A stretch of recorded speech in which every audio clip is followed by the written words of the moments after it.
Hey, happy Saturday. Let me move that a little closer. Alright, that's pretty good. Time to finish up a tiny, tiny hawk.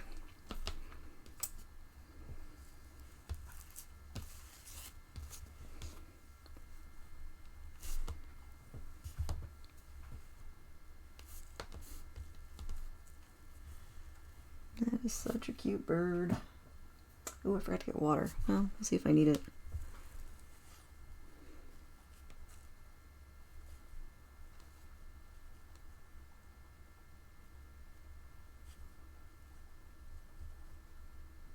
Ah, nuts. I managed to get a clump of feathers in with a really wet paper towel, so they're all covered in wood shavings and clumpy and gross. Oh well, that might dry out without too much intervention. I'm not planning on washing this specimen, so I'm hoping that everything will just dry and fluff up without too much intervention on my part. Oh, did I not grab paper towels? Alright, actually, as it turns out, I need paper towels and water. Cool. Hey, Donkers. Good to see you.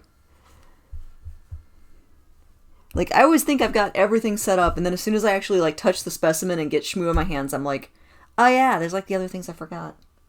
Come here. Yeah, so 1 second. Water and paper towels.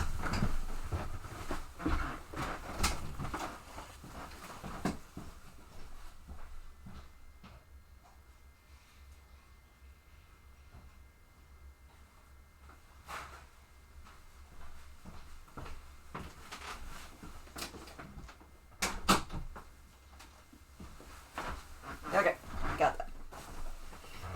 Hello, not here. How's it going? You know what? I'll just keep that off the side for right now.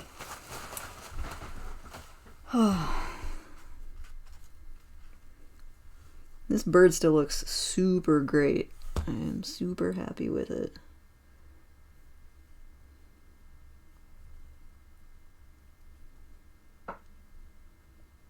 Yeah.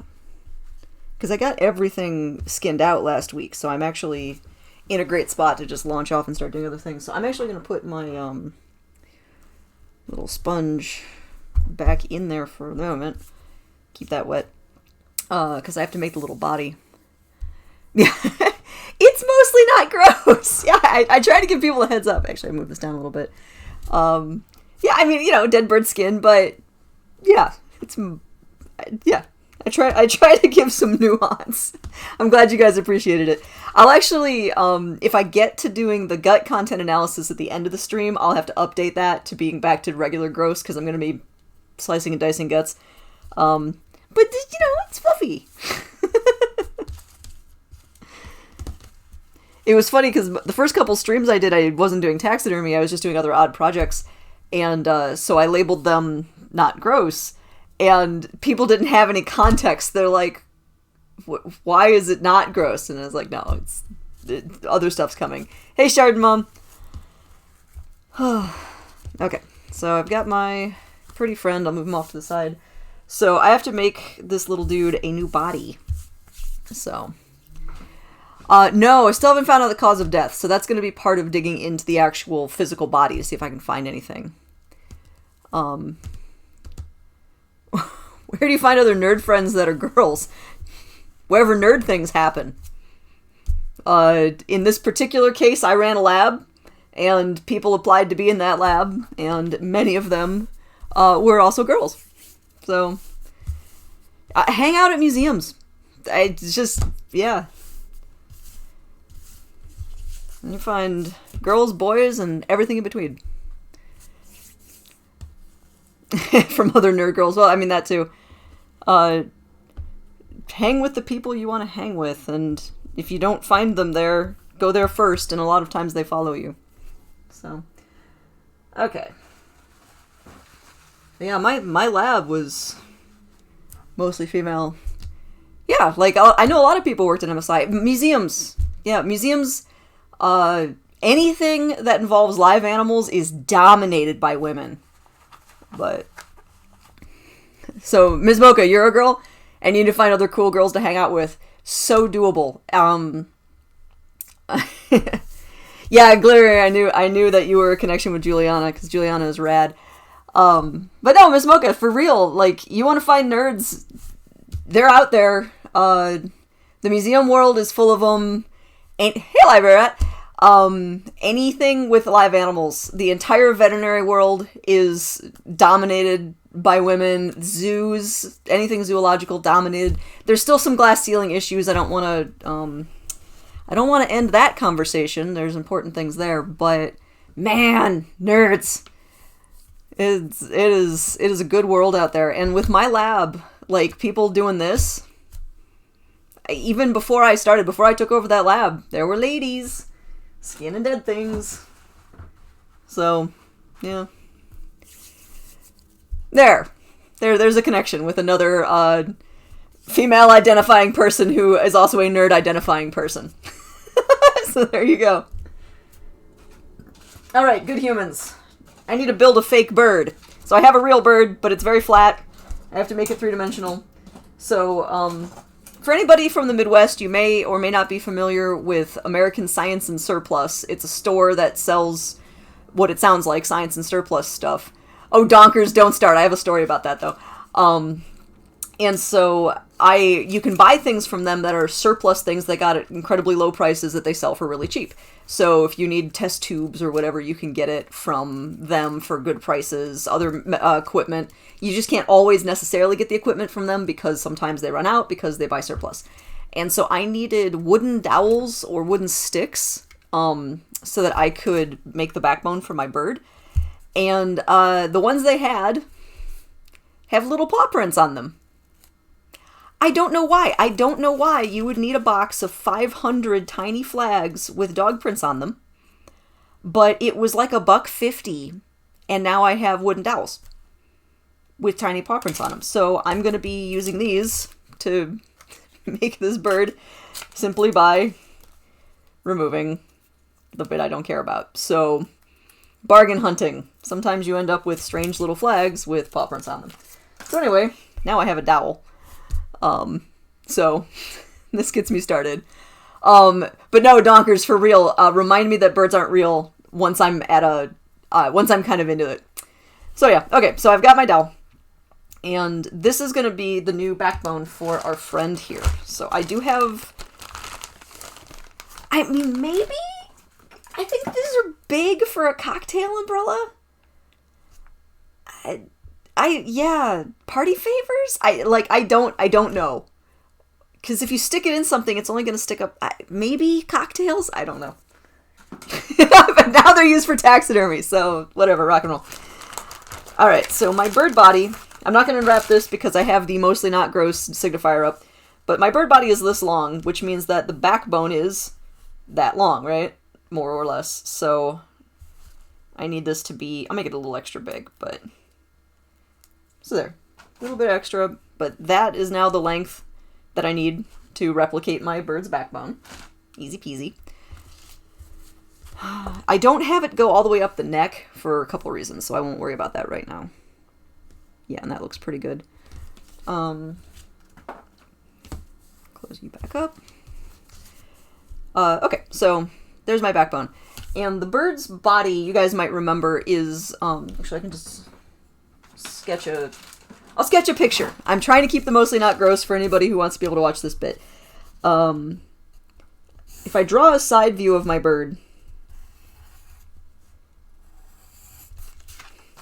it's basically this shape. So, head is up there, tail's down there. And so birds have the really big chest with the big breast muscles and the huge keel that holds those on because, you know, flying takes a lot of work. Is the skull still bubbling? No, but it smells real funky. I need to change the fluid in that skull. And then it goes down towards the belly. So I have to recreate this basic shape. It's real straightforward. This body is going to be a little bit bigger than, like, the little songbirds that I'm really good at. So, and I do have this dowel because I think that's all I need, but I also grabbed a piece of wire in case it ends up being too flimsy. So, I like having backup plans and just available. And And I've been buying supplies. This is stuff that would have been in my lab, and I had to buy and have on my own here. So I have my really good cotton. I also have Excelsior. And so I might actually make a body form. It'd be such a... Well, why not? Let's play with weird supplies. I have it. I might as well use it. Yeah, I don't need a lot. So for anybody who doesn't just live at Joann Fabric or do fun crafting projects all the time, this is Excelsior. Excelsior is wood fiber. It's a shaved wood fiber. Pounded wood fiber is called Tau. It's a little different. Rafta is made from palm trees. There's all these like different pulley materials. This is really good if you've ever done like decorative wreath making or various centerpieces. You often use Excelsior. It also makes great packing material. In this particular instance, I'm going to fluff it just a little bit. There. It's sculptable. So you can see I can just like move it and it more or less stays where I want, and I can shape it and it shapes more or less. It makes a huge mess. Like my work surface is going to be all covered in schmutz now. But I can make a fairly stiff basic body with this. So I've got my stick. So I'm just going to very elegantly, like a true artiste, make this into a nice tight ball. I am a delicate artist.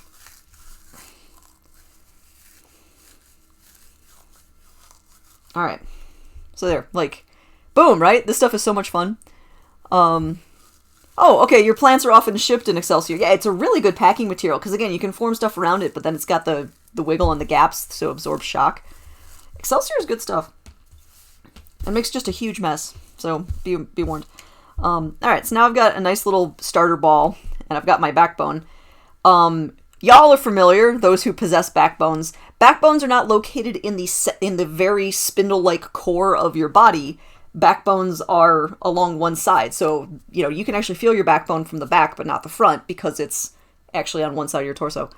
And so when I put this on here, I actually want it to be not like... I'm not making a lollipop. This is not a bird form. Instead, I can start shaping this to be more or less birdie shaped. Let's spread that out. Man, maybe I do want more.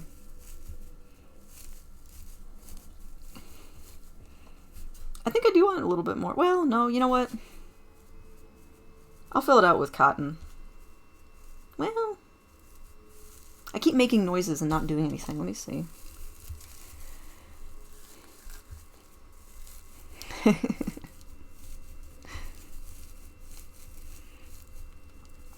Okay. Sorry, I'm kind of just watching you guys chat now. Which is delightful, by the way. Yeah, that's a perfectly okay start. So you can see a little bit of my bird shape. So again, for reference, I'm trying to get this like arched chest, more or less. I'm going to put a lot of cotton on top of this. So this is just the stiffer core. But to make sure that it retains shape, I'm actually going to wrap it in a little bit of cotton cabling so that it doesn't just fluff back apart or have pokey bits. Pokey bits is, of course, a technical term.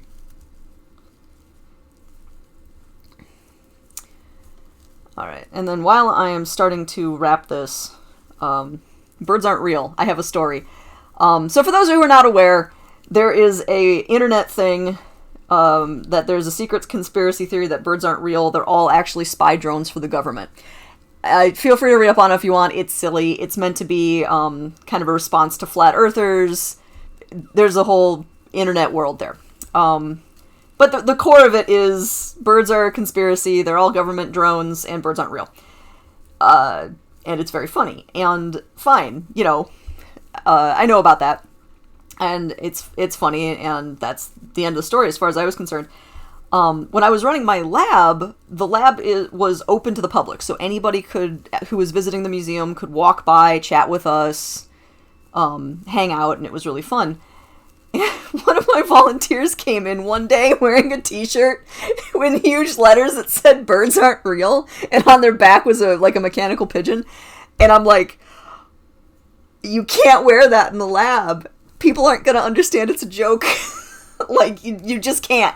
You can't be in a museum setting, and MSI people back me up on this.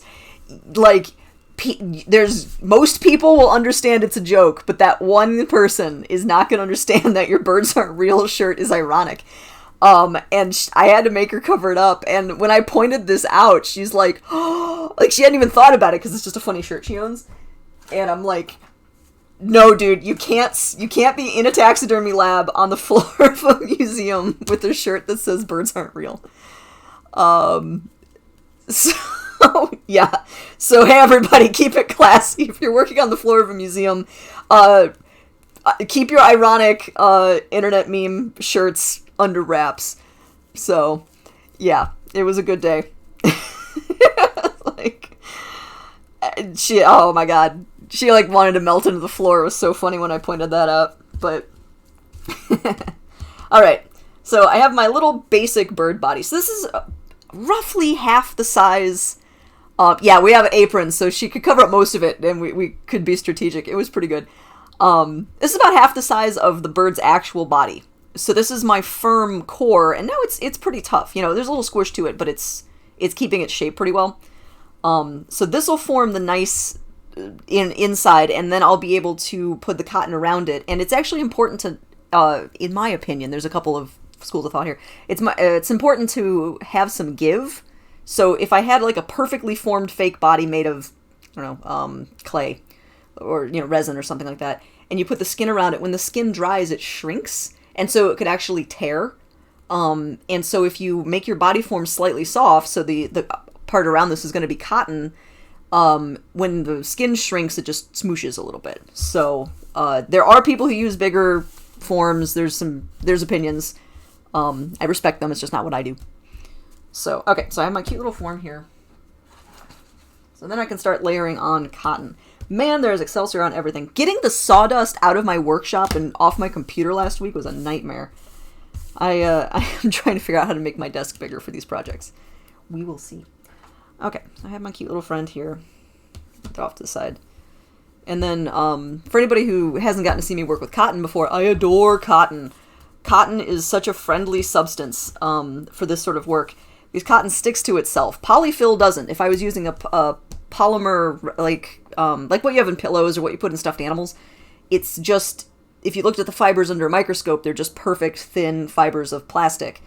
If you look at cotton under a microscope, it's covered in all these little barbs, because that's how the plant naturally grew, is it has these little barbs that are meant to be able to kind of interlock and do important cotton stuff. TM, science. And so that means I can sculpt with it. And so again, like it comes apart, but then if I just stick it back together, you can just get those fibers to stick. And so you can actually make it do quite a lot of what you want. Let me move this down just a smidge.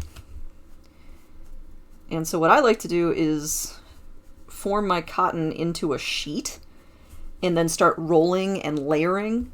And that gives me a nice strong bond. So my cotton will stay in one piece. Because if you just have like the little poofs, they get clumpy. And then I can just roll this around the body form that I made. And of course it'll stick to the body form real nice because it's like pokey straw bits. So that will go pretty well, actually. And this bird is big enough I'm using the Excelsior. For smaller birds, I never do. I just use the cotton. Have I ever used wool roofing? No, I'm unfamiliar with that one. I usually stay away from animal fibers for a couple of reasons. I've read about sometimes there's fungus issues, things like that. But you have my curiosity. I'd imagine, since it's I know like other forms of felt, they stick together really, really nicely, so I'd imagine there's some similarities. You missed the cotton with bits. Ooh, that is controversial. Okay, for needle felting. I've done needle felting once, and I had a great time. And I actually was wondering how much that would translate to working with stuff like this. So, I'm trying to learn more about that. I guess is the answer. The needle felting that I did was a mini masterpiece. So you actually had a sheet of cloth, and then you felted the needle, or you needled the felt I don't know how you verbify that. Anyway, put the felt into that piece of cloth to make a flat image. Well, mostly flat image. I have yet to try like truly three-dimensional needle felting, and I really want to because it looks really cool. Okay, so I have a basic sheet. Is this all of that I'm going to need? No. But it's a good start. So now I can just take my adorable little body, and I am going to go ahead and put my backbone in here at this point, just so I don't like forget it and feel silly. Not that that's ever happened.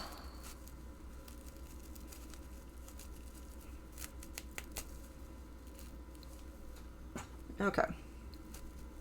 Ooh, okay, well that's good to know. The end broke off of my skewer. I'm gonna get a new one. I don't like having that be that thin. So, one of these. Oh, library rat, thank you. But yeah, going back to the controversial thing that Library Rat said, we had natural cotton that still had a lot of crushed seed fragments in it and things. And, ooh, there were opinions about that stuff. I personally was not on team with bits in it. I didn't like the seed fragments. But that's because at the Field Museum where I was trained, they had the finest cotton, and I really liked working with that stuff. So, alright, so now I have my tail and neck bit. So, oh yeah, with the felting, yeah, I had a good time doing the 2D felting. I'm really happy I did a sci-fi image with like swirlies and a giant mushroom city in front of a sunset. It was fun. Okay.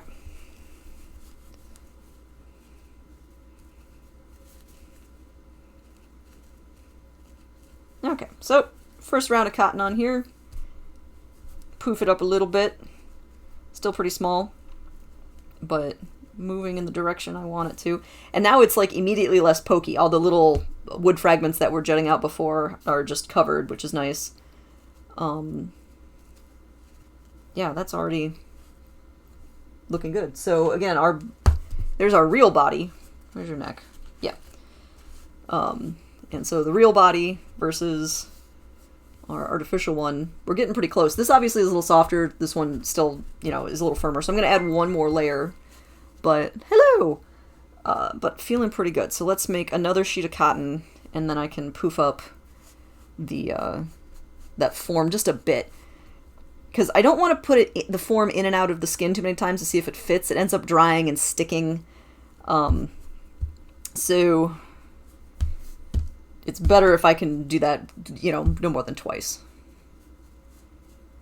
This is a different core technique from mounting a live bird, or doing the live mounting of a bird. Yes, this is so much simpler, like a billion times simpler. Since the end result doesn't have to have the wings or legs out or anything like that, I'm really just making a body core. So a lot of this actually, the basic making of the Excelsior form and covering it does translate to live mount. But all that stuff I had to do with like making the shaped wire frame, don't have to do that. I Watkins, hello. How do you study birds? Or do you study birds? Sort of. I am a preservationist. I'm a preservator. And so I basically am preserving the birds so that other biologists can research them. And so they can go into an archive and remain there. So I'm doing this particular hawk I'm doing on behalf of the Chicago Academy of Sciences. So my salvage licensing gives me authorization to hold on to it for salvage purposes to give to the scientific institution. Otherwise, you can't have a sharp-shinned hawk. So, yeah. So I'm basically doing the preservation work so that it can be used for research for hopefully hundreds of years. What was my major? English, with a creative writing emphasis and a minor in art. This is an artisan skill. I learned how to do it by volunteering.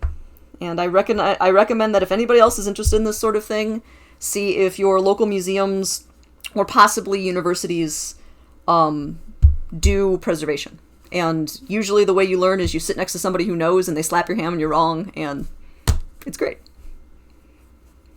I originally learned at the Field Museum in Chicago. from a couple of really great dudes. Primarily, what is it? Tom Noske was like a major guy, and then, oh my god, what was Dave's last name? Man! It'll come to me. He's a fantastic dude. I feel bad for forgetting his last name. Dave, he's a good guy. What other animals get preserved? Oh, all sorts of stuff. My specialty is birds. I can do mammals. I'm not amazing at them. I'm trying to get better. Insects, famously. I actually have a cicada in my freezer that I'm planning on pinning at some point. Because I have done insect pinning, but not a ton, so I want to get better at that. So you can preserve herps, reptiles, and amphibians. It's harder to taxidermy them. You can. There's tricks. There's things. A lot of times those end up being wet preservation. Are they dangerous? Cicadas? Oh gosh, no. Their mouth parts. They have these really, really weird little like mouth parts that they use to suck the sap out of leaves of the crowns of trees. So if they fly into your eye, I guess that would suck. If you ate one and choked, that would suck. But no, they're not dangerous. They're just loud. I love them. They're my absolute favorite critter. I don't think they bite. I don't think they have a mouth that would be... I mean, I guess it could be pinchy because it does have to, like, puncture the leaves a little bit. But their legs are spiky. I wonder if people, if they picked one up or grabbed it, if they actually hit a leg spike. That happens with hissing cockroaches, which are a fantastic pet. People will sometimes think the hissing cockroach bit them, but it's actually their leg spikes. Chardon Mom, you said, is pinning different from taxidermy? Yes, sort of. That's why sometimes it's easier to say preparation, to be a preparator or to prepare a specimen, because there's so many methods, and some of them overlap. It's a little weird. So, like with pinning an insect, taxidermy, okay, I gotta get into language. Taxidermy. Taxi means to move, dermy means skin, so dermatologist. So taxidermy is to move the skin, and so that's what I did. I went and I took the skin off of the body. And so with an insect, you're not really doing that because they have an exoskeleton, so you kind of leave everything in place and let it dry, and it just shrivels up on the inside, no one can see it, and you have the beautiful exoskeleton. Except if you're doing an insect that has a really big, chunky abdomen, so like a tarantula, or actually a hissing cockroach, or any of those really big abdomens, big butts on the insects, those you actually kind of taxidermy. It's better to slit them open along the bottom, get all the goo out, and then put some sort of filler in there so that the back end doesn't just crumple. So you can taxidermy certain insects. So wolf spiders would be another good one. Any of those like big abdomens. And so, there's weird overlap. It's, and that's why I kind of want to get better. I ended up in such a niche because birds are hard to taxidermy, and I ended up doing it more because a lot of people didn't want to. So I ended up having a skill that was kind of in demand. But now I really am feeling it that I don't have a ton of experience doing insects and other things like that. So, there's a lot of learning to do. I swear, you get good at one thing, and then what you end up seeing is all the thousands of things you haven't even touched yet that other people are so good at. So, meh. Something to always strive for. But, I have the cicada. I love cicadas. They are my favorite insect. And I guess I should specify Dog Day cicadas. I really like them. There's lots of species of cicadas, because of course there are, but nice green Dog Day cicadas are pretty cool. And so at some point I'll taxidermy, or I'm sorry, I'll pin that guy. And apparently there's a whole thing where I have to like build a special tray for it to go on, so the wings are going to be out correctly, and there's a channel for the body to go, and so I actually have to build the drying rack that I'm going to put it on, then pin it. And so it's going to be a whole thing when I do this this dude. Let's see. Oh, little friend, how do I want to do your head? Let's see. So, we've got our little sharp-shinned hawk being just so cute and emptied of skull and brains. And So, when we do smaller birds, I actually make kind of a lollipop shape, I guess, or a Q-tip, where you have you have your backbone stick with a poof on the end, and that goes up into the head. I'm not doing it with this guy. He's a little too big for that. But I still have to get the stuffing in the head. So I think I'll just do that separately first, and then I'll worry about the other... you know what, I think, okay, I gotta go in reverse. So for anybody who watched last week, I took the body out, then I took the legs out, then I took the wings out, then I took the head out. So I think I'm just going to work in reverse order. So I'm going to stuff the head, tie up and tighten up the wings, do the legs, and then get my my little body form in, which I'm pretty happy about. I Watkins, you said, how about eagles? As in, like, how do you preserve them? What is your question? If you can elaborate. While I figure this guy out. I'm going to make some bird eyes. How do you preserve them? Gosh, I don't know. It's got to be hard. I have never gotten my hands on an eagle. In the United States, eagles are really, really, really protected by a lot of laws. And the very short version of that is, generally speaking, no matter what species you have, if you have a golden eagle or a bald eagle, they're actually the possession of the federal government. Part of that is for Native American rights, so they can give Native American groups access to their feathers and other things for sacred purposes. And so, eyeball. So, yeah, it's hard to get an eagle specimen. You have to, there's permits, there's things. And so, and they're just not as common. They're coming back. But eagles eat deer and large mammals. Depends on the eagle.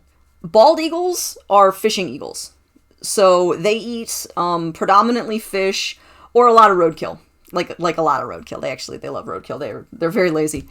Golden eagles will take larger prey. Golden eagles are known, they're more like forest eagles, so they'll go for small, donkers.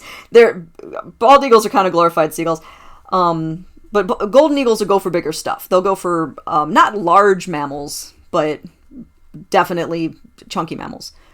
Are they like vultures? I mean, they'll eat carrion, but that's mostly because hunting is real hard.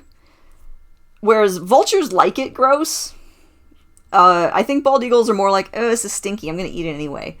That's anthropomorphizing a lot, but that's from talking to handlers and things. That's generally the impression I get. So, yeah, bald eagles are opportunistic fishing eagles. Golden eagles are also opportunistic. They will totally eat a roadkill thing. But they're more of like the forest and plains hunters versus the rivers and lakes of bald eagles. But yeah, bald eagles, man, they're absolute pests in some of the areas they're in. Like, if you're trying to fish and there's bald eagles around, they will steal your stuff. They're just all about it. Which is pretty funny, but let's see. So I've got some eyes in, and this is something I always tell my volunteers in the lab, is to make the eyes look buggy and weird. Like, these are buggy and weird looking right now. That's great, though, because I can add nuance later, I can close the lids or do stuff, but as I'm handling it, I'll probably end up accidentally pushing the eyes in, so it's better to start with them a little buggy and weird. Are they dangerous, though? Like, will they attack? Not you. You're way too big. I'm sorry to say that if you're able to type on a computer, you're probably too far to be delicious to an eagle. They will totally eat your toy poodle, though. So, oh my gosh, a preserved Haast eagle? Yeah, no, that would be rad. For the uninitiative, what is their wingspan? Like 2 meters or 3 meters or something stupid? Yeah, like, so there was an extinct form of eagle that could actually attack you, I Watkins. So there have been in the past. But, do you mean in wildlife? Oh, so you mean, will they attack prey? Yes. Golden eagles will totally hunt down and kill a thing. So, yeah. I mean, fishing counts too, but yeah. But if you want the, like, David Attenborough, like, chase scene with predator and prey, yeah, no, they will do that. Absolutely. I mean, so will this guy. So for anybody who, because I haven't given a ton of information about this little bird, which is unfair because it's the star of the show. This little hawk is a sharp-shinned hawk. These are native across the whole Midwest and I think all the way to the East Coast. And these guys are stunt fighters. They specialize in catching little birds while flying, and specifically flying through trees and bushes. So they can like do these amazing hairpin turns chasing a little bird and catch it mid-air. So these guys are absolutely amazing tiny little stunt fighters that are, you know, the terror of sparrows basically, and just generally rad. If I have a lot of blood, will that attract predators? Like if you're injured, you're still the wrong size. If you're dead and stinky, they'll go for you. Yeah, wolves, you're a delicious size for a wolf to eat. Absolutely. Wolves will go for a human, bears, but it has to be big. Like anything, being a predator is hard. So here, think of it this way. If you bring a predator is hard because 9 times out of 10, whatever type of predator you are, other than some types of birds, you're going to be killing things with your face. And so if it's going to fight back, that's scary. You don't want to be sticking your face into something that's going to mess up your day. And so generally speaking, predators are going to go for things that are significantly smaller than them and don't know they're coming. So yeah, like a mountain lion might attack you. That has happened. But, you know, coyotes will attack children. They'll attack really, really small little humans. But by the time you get up to, like, honestly, a big kid, you're out of their league because you could just punch them, and they hate that. And P.S. If a large predator ever comes at you, punch it in the face. Just go right for the eyes. Take your thumbs, insert them into the eyes, best you can. That works really well for sharks, P.S. But yeah, so generally speaking, a predator is going to be larger than you by a lot, and so, like, a big eagle doesn't want to have anything to do with you. You fought a fox 2 years ago? Oh, Grim, how did that happen? Did you win? I guess you're typing, so it couldn't have been that bad. Yeah, you kicked it. See, perfect. Sometimes, you know, they're in corners, they're starving, they're sick, you know, there's plenty of things, and you just take a swipe at them and you're done.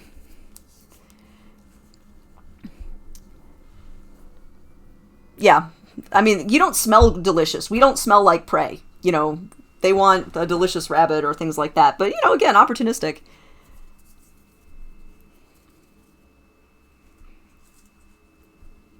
Oh yeah, it was following you. Yeah, so like that could have been a fox that was starving. It could have been fed by other people, so it thought you were going to give it a granola bar or a hot dog. It could have been sick, and out of its gourd. You know, so why was it following you? I don't know, but you kick it and it goes away. So, also, that sounds like a cool, if somewhat grim, test to do on sharks. Whose blood smells the tastiest? Okay, so I've got that head pretty well stuffed. And you can see even, like, the feathers are laying a little nicer because the back of the skull is missing, but that looks better. You know, so that's starting to look pretty good. Let's play with some wings here. So this is my wing that we took the oddly formed bone off of, so there's only one bone on here. And so I definitely want to add a little bit of padding because I'm filling that out.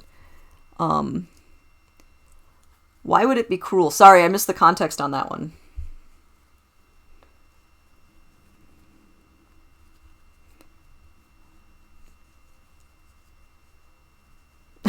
Oh, raccoons were coming towards you. Same thing. The raccoons probably thought you had chocolate chip cookies or whatever other garbage people have given them. You make a lot of noise. You throw things at them. Basically, just look unfriendly. Don't climb a tree. They can climb after you. Grab a stick. Whack them with sticks. Like, yeah. Unfortunately, human-animal interaction is one of those real bummers where it's cool to be in places where there are the animals, but then they get used to eating our trash. And we stop being scary. Yeah, so, yeah, you're waiting for the school bus, you're doing everything right, and it's not your fault. Raccoons just made a bad decision. And, you know, sometimes there's all the glory in just running away. Fine. An animal that's a quarter of your size is coming at you and you ran away from it. Good. You know, let them win the day. Yeah, Yeah, good for you. You run away. If stuff doesn't look right, you get out of there. I actually was at a park with a friend earlier this summer, and there was a deer walking down the path towards us, looking kind of interested at us. And I'm like, I outweigh this deer, but I don't know why it's coming towards me. I'm leaving, and we booked it. We just left. We made a lot of noises at it. It didn't seem to care, and so we ran away from the deer. And you know what the deer is not going to do? Eat me. It's a deer. But could it potentially have ruined my day? Yeah. So, yeah, if you're feeling uncomfortable, if the wildlife seems like it's going to mess up your day, just get out of there. Yeah, so I don't know what those raccoons are up to. Trash pandas doing their thing, who can say? But I think you did the right thing. So. Yeah, I don't know what the deal was with the deer. I mean, again, I'm assuming people had probably hand-fed it. Because it's pretty, you know, it's Bambi, whatever. But I wasn't going to wait. I was like, this is a little intimidating. Like a 120-pound deer just moseying towards me down a really narrow path.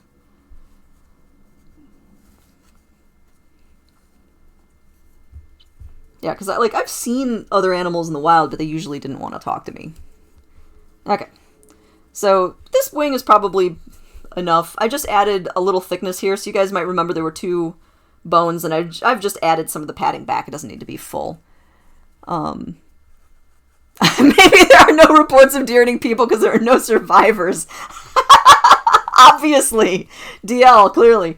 And yeah, Watkins, actually a lot of mammals carry rabies. So, I mean, rabbit is different than just coming towards you. They do a weird side-to-side thing. They're drooly. But again, don't wait. Just don't be like, oh, is it rabid? Maybe I should take its temperature. No, just book it. Get out of there. Chardamom, is that cotton thread? Yes. This is just like standard butcher's twine. You can get this at the grocery store. But it's solid cotton, and so it's a nice inert fiber that I can use for archival purposes. Thank you, the grocery store. Okay, so that fit in there really nicely. I'll leave that for right now. Donkers, when you used to deliver mail, lots of dogs came at you. While they probably wouldn't have attacked me, they were annoying. So every time one of those would bark, you'd just charge them aggressively. Yeah, that's perfect. That's absolutely perfect. Like, don't mess with it. Don't assume that it's going to work out, especially when you're at work and you got places you got to be and you can't know the temperament of every one of them. Yeah. Yeah, and the key to remembering with wild animals, they are wild. Don't assume that they're going to act in a way that it would make sense for a human. They're going to make weird animal-based decisions. So, yeah.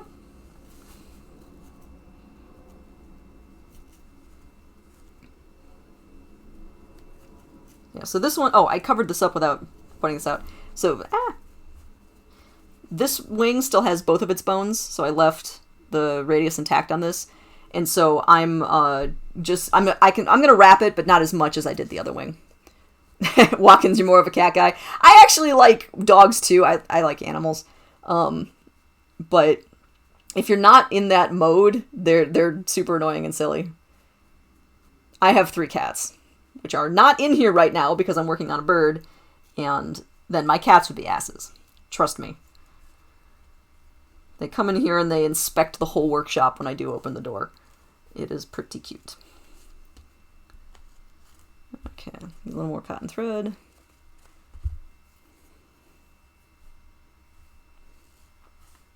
Actually, this was something I was reading about the other day, which I find fascinating. There's actually 3 reactions. So there's fight, flight, or freeze. And that's a good one to remember with animals, is a lot of times they freeze. And people forget about that, and they're waiting for it to do the other 2 things, and they'll just sit there and cower. But humans do that too. Freezing can actually be a lifesaver sometimes too. But, so it's actually 3. Fight, flight, or freeze, which I find pretty cool. But most of them are, they will mess you up if they have to. But again, they have to attack you, generally speaking, with their face, which most animals don't want to do if it looks like you're going to mess them back up. So...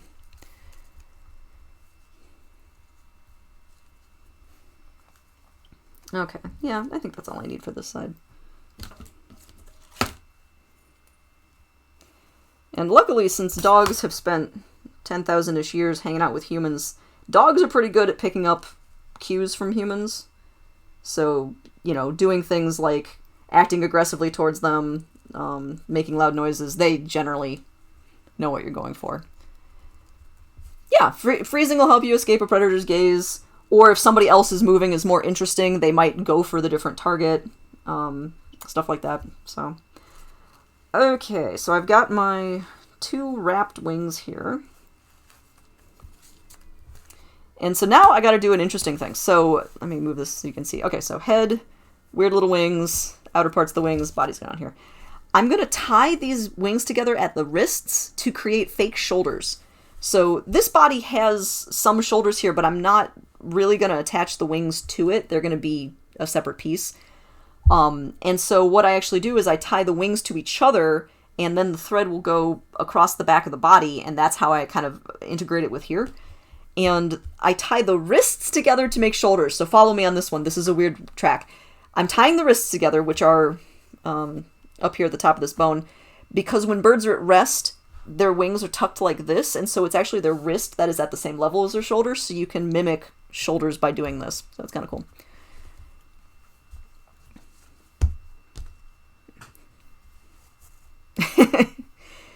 You'd rather take the L with porcupine and skunks? Yeah.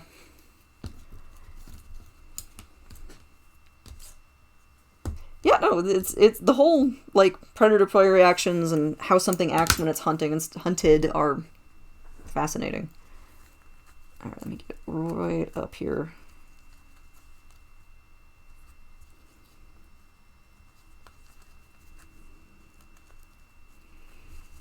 When I was growing up, we had raccoons that hung around our house just all the time, and I might have fed them.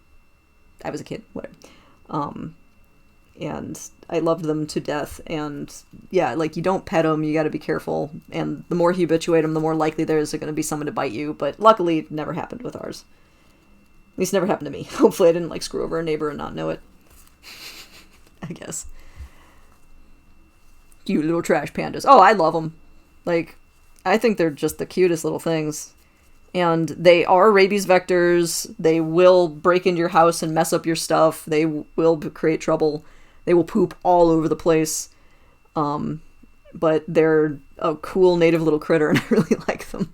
So, before anybody asks, no, I've never gotten to taxidermy a raccoon. I would love to do so. I've heard they smell real bad. That's not why I want to do it, but aside. Okay, so I have a line between these.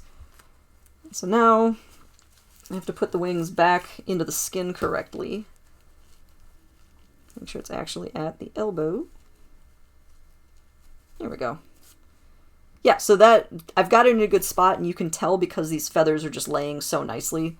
They're kind of pressing up against the bone and giving it the correct shape. So that wing is good. Let's do this one. Are the hawk eyes going to stay this way? Yes. This is a study specimen. It's not going to be lifelike when I'm done. And so it's not going to get the pretty glass eyes. We're going for cheap, and they don't have to look lifelike because they're just going to be used for research. Their urine is toxic and condemns homes, great critters. I mean, everything's urine is toxic. That's what urea is a horrible, horrible toxin. So if you were urinating all over someone's attic, it would also condemn the house. So neener, neener, neener. Take that, not here. I know, not here in real life. It's okay. What would win a fight, raccoon or possum? Oh, no contest, raccoon. Absolutely. No contest at all. Big buck male raccoon can take out a dog.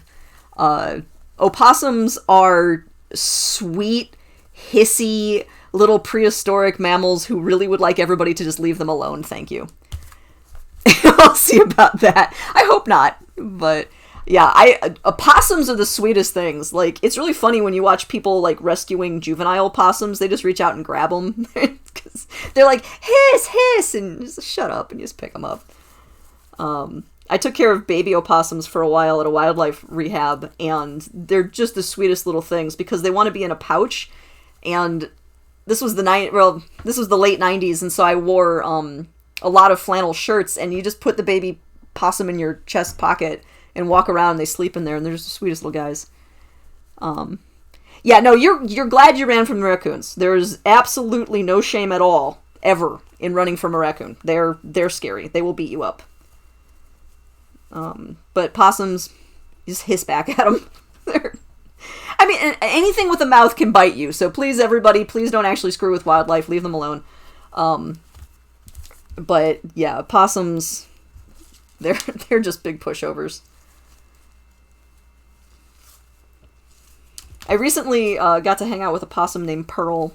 She was at the Nature Museum last summer to fall. She was 1,000,000 years old. She was a really sweet old lady. Loved her dog food, and cucumbers, I think, was the other thing she really liked. She was a good little possum. And they have those cute little hands. Like, both raccoons and possums have hands, but if I have to choose, I would say that opossum hands are cuter. Because they look like they're wearing little fingerless gloves. They've got, like, a gray back to their hand and little pink digits. Whereas raccoons, it's just all one uniform color. Although it's a very snazzy kind of black leather brown, so one's cuter, but they're both cool. Okay, well, that's looking really good. Okay, so you guys can sort of see. Let me lift this up real quick. Jinx. They're just adorable, guys.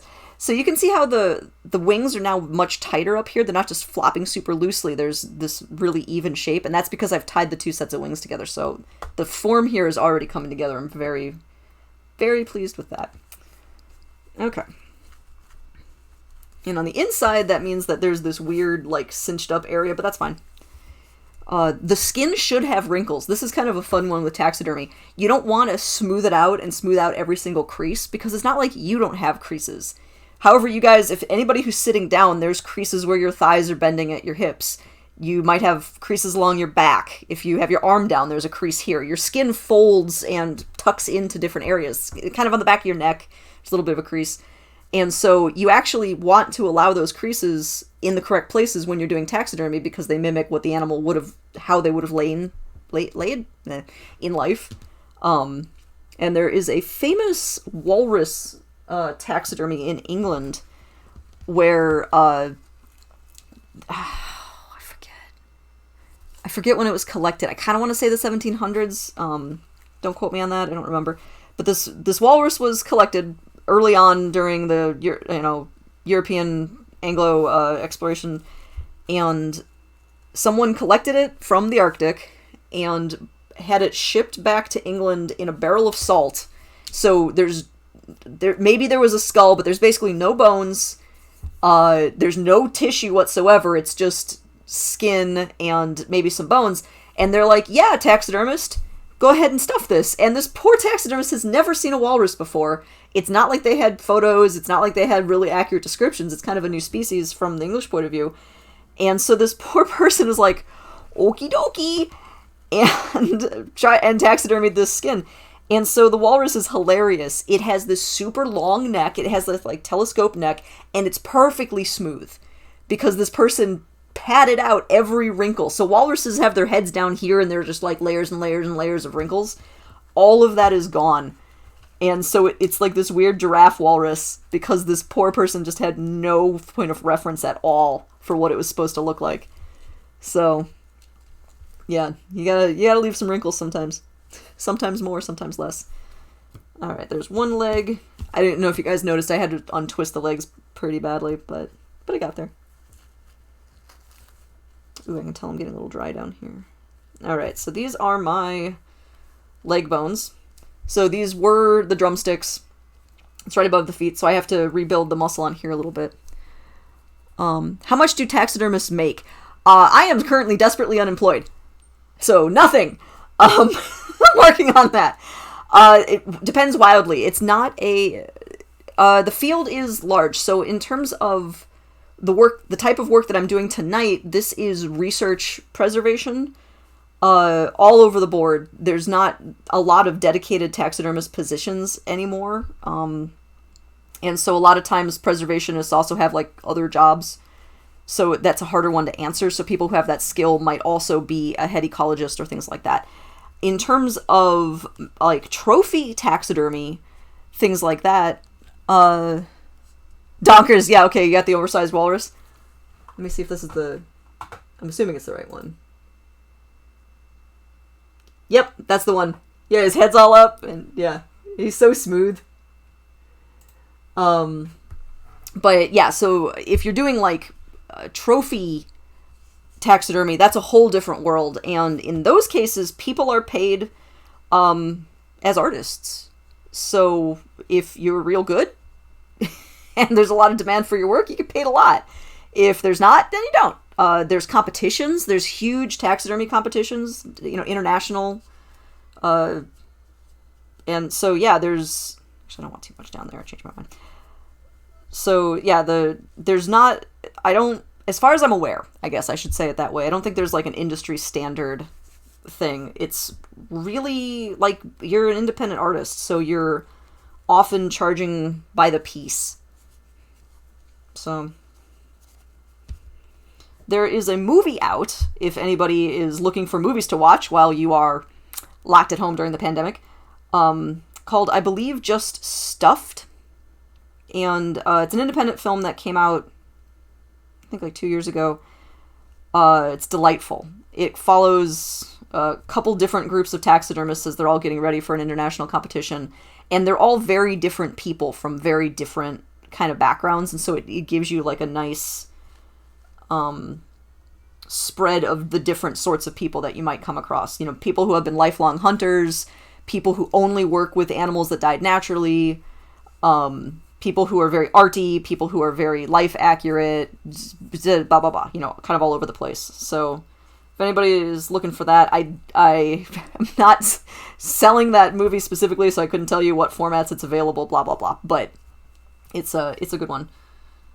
I got to see the premiere when it was at the Gene Siskel Theater in Chicago, because I actually was tabling. So a couple of my colleagues and I were at a table in the lobby of the theater so that people could see our specimens and ask us questions about taxidermy and tie the content of the movie to stuff that was happening in Chicago. So that was really cool. P.S. The people who worked at the Gene Siskel Theater were super nice, and assuming that place still exists in the world that will be, everybody should go there. I'll do that shameless plug for nice people. Okay, so I've remade a little drumstick. I'm going to remake a second little drumstick.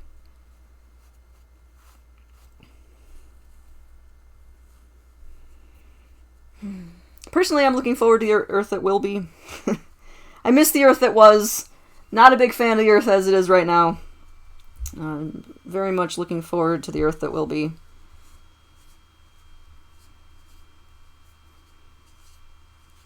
I was talking with my spouse today that I'm really looking forward to just, like, going to fancy restaurants and eating food that's presented in pretty ways. I miss that a lot. And that's one of those things where if I really wanted to, I could take the risk and go out now and find places that'll do that for me. I'll wait. Let's get everybody vaccinated. Let's wrap things up, And then I will reward myself for being so patient with, like, sushi in a boat with, like, dry ice floaters or something totally silly. Which I have done once, and that was fun.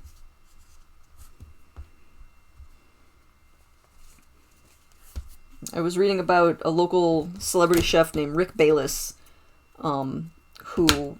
he's a nice guy. I've met him once. He would do cooking demonstrations at the Nature Museum when we had a farmer's market, so he's a nice enough guy. He has a fancy restaurant downtown. And apparently, he's one of those chefs that doesn't just give you good food. He also wants to create the perfect atmosphere. And his stuff is Mexican food. And so it's all about the music that's playing and the lighting and the decorations on the walls and how the food is arranged on your plate. And so they are doing takeout packages now because of the current COVID restrictions. But he also tells you what music you should be listening to and how to arrange your food on a plate and reheat it correctly so it'll be the right presentation when you get it home. And that tickles me endlessly. So, like, I don't know if I am willing to shell out for that in the current situation. Probably not, but I am amused that this celebrity chef is thinking about these things. Makes me happy. That's a little too small, a little bigger. Not enough padding.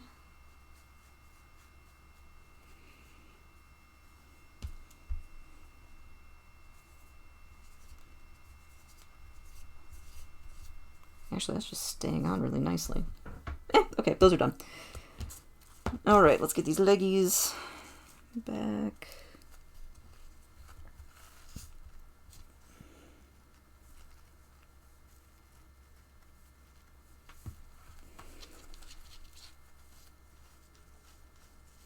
So I want to get these nice feathered tarsi out here, but I also have to have a little bit of bone in there so it doesn't wiggle too much.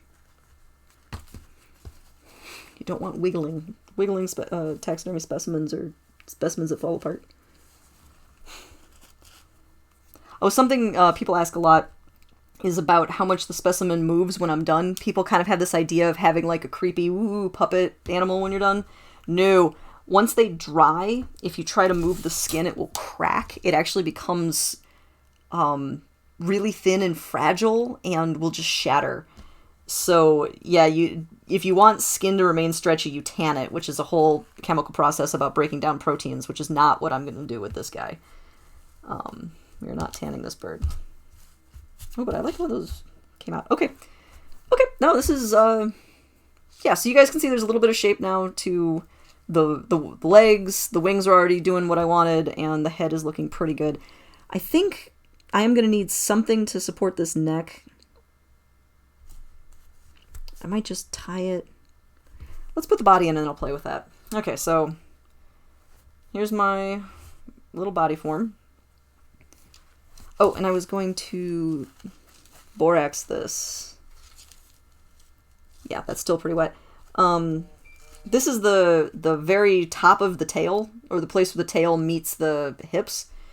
And I cannot possibly get every little bit of tissue out of this because it's all between the giant tail feathers, and if I dig too much, the feathers will actually start falling out, and I will be sad.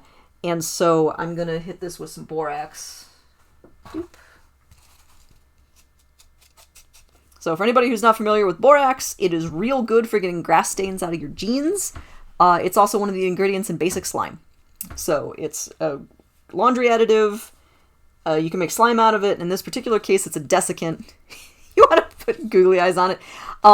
If you want to look up, I think it's craptaxidermy.net. It might be craptaxidermy.com. You will see googly eyes. All right. So there, this is now absolutely coated in borax.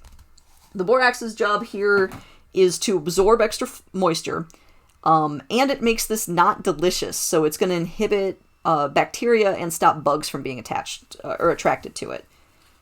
So I might actually just put some borax across the whole inside here. You know what? I'm going to do that.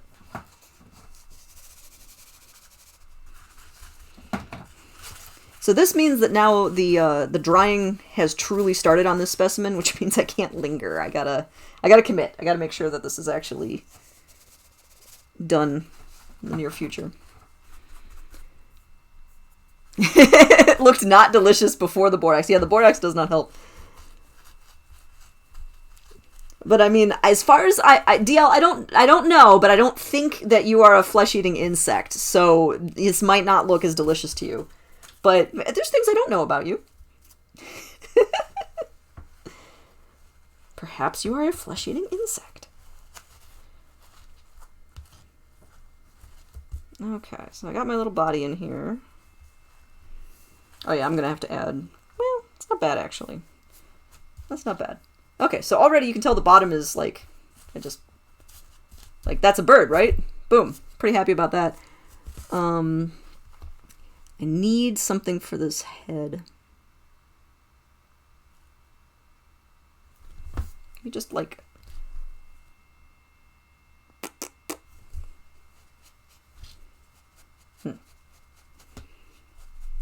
We're just outside of, again, what the size I always work on, so I have to, like, remember what I've done in the past with these slightly bigger birds.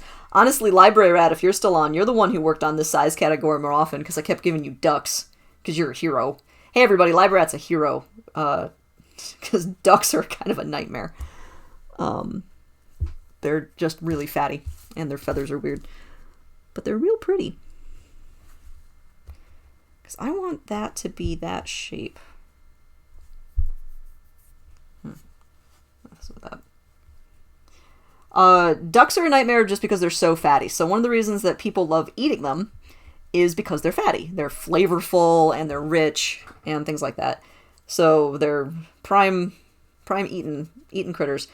But fat just gets on everything, and ducks' feathers are extra dense. That helps them float on water, which means that if the feathers get greasy, the grease is all in that down. It's all in there, and you have to wash it like 17 times to get everything out, and it's just a humongous pain in the butt. So, yeah, ducks can be excruciating. And they're, the feathers, too, are interesting. Like, this one, for anybody who watched last Saturday, I didn't have to, like, remove any feathers from the front of the chest because they just don't grow there. I can just part the feathers and it's naked.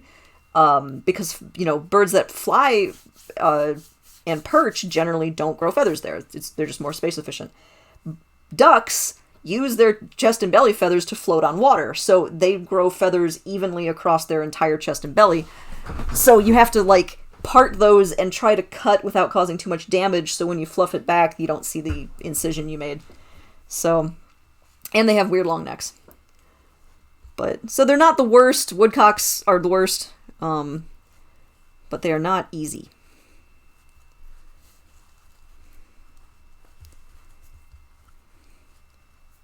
Let's see.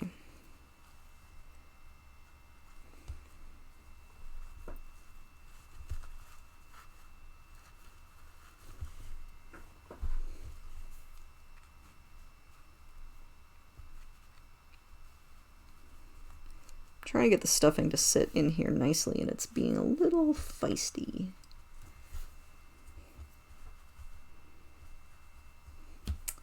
You know what?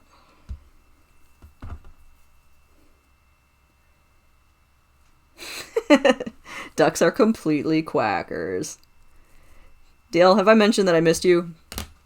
I feel like I've been missing out on your puns lately, and I need this to keep going in my day. So thank you for your continued existence and presence on my channel.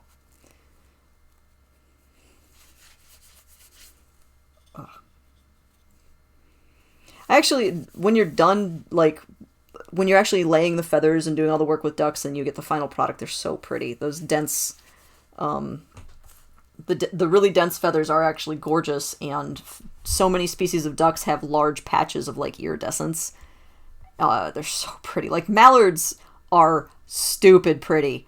Wood ducks, stupid pretty.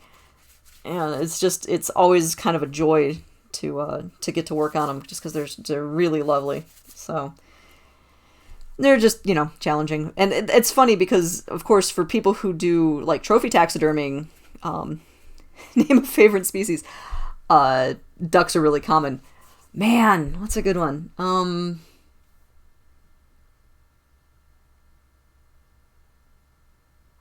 I was just looking up civets the other day, and I'm blanking.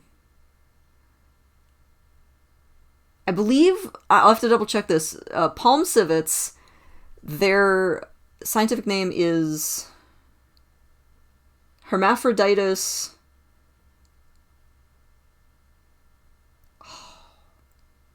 Mysterious? I have to look it up. Hold on.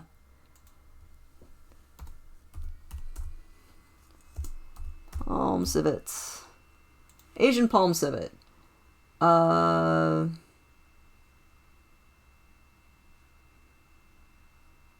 Paradoxurus hermaphroditus.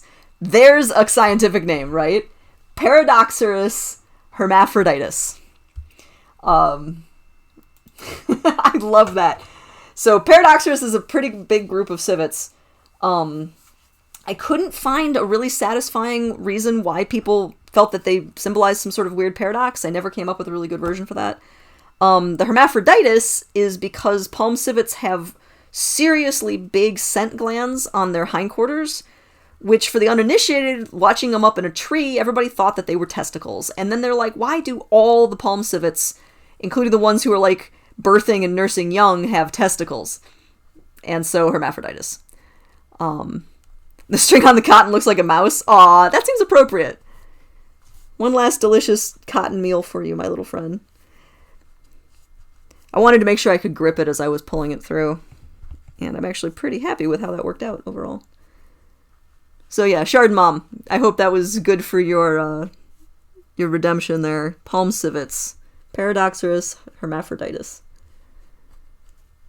Because they look like they have balls.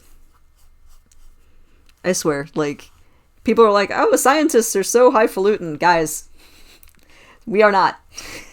We are silly people who do important stuff. I love scientists, but we are silly people.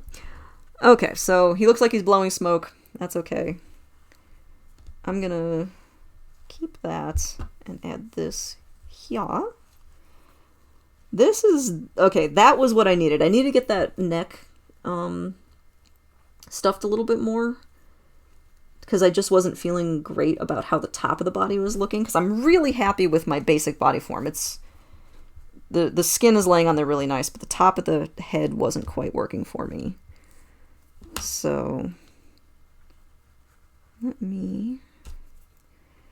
I'm basically tying a knot around some of the cotton in his mouth right now, just to give it a little bit of an anchor, so when I pull on the bottom of the string, it'll kind of pull the head down.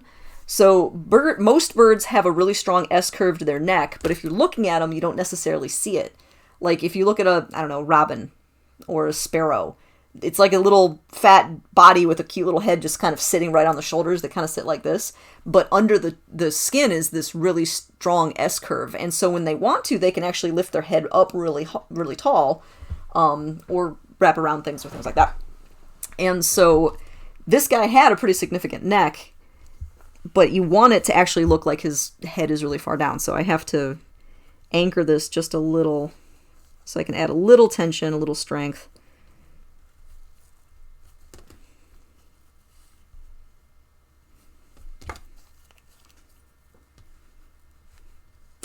Oh, speaking of not filling absolutely every wrinkle in the bird, hawks have a pretty significant crop. They have a pouch right here, or more like right here-ish, that their food hangs out in for a little while, so they rip apart a mouse and it sits in here for a bit, starting to digest. Because, of course, they don't have teeth. They're not grinding up their food into a nice paste the way that we do. And so instead they have like this ball of mouse bits that their digestive juices start to mess around with. So it sits here for a little bit and it mooshes around and it gets, softer before it moves down into their stomach. And so a hawk with a really full crop looks silly. It's this pouchy thing, which means there's a lot of give in the tissue around their neck. So if you fill it too much, you end up with this like weird goiter thing. But yeah, that's starting, like, you can see the feathers are now laying flatter. I'm feeling pretty good about that. Okay.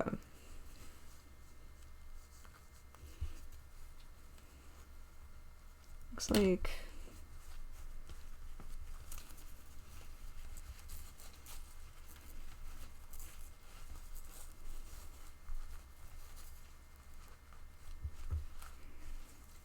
Okay, that's starting to hold its shape. You know what? I might actually put another stick in his back. I was a little concerned that my single kind of flimsy, weird stick wasn't going to be sufficient. And I'm starting to wonder if the body's not strong enough. Where's my broken one? Let's just shore this up.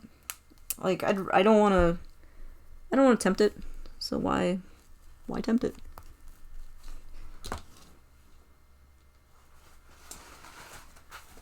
My probe. So this is where, like, I start where I'm effectively I'm inspired by the natural shape of the critter, but then engineering steps in, and if I need to make changes, I just do. No one will be able to see it. Ha! And so in this case, I'm going to take my wonderful probe. If anybody watched me pick at the sheep skull, I use this a lot. And I can just make a hole more in the center of my body form. And that way I can stick this guy in there. Alright, and then...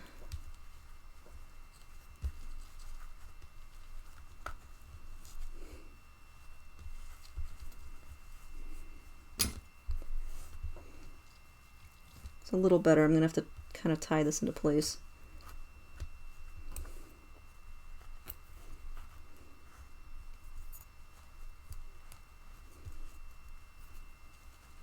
Let's see. Yeah, so that's fine.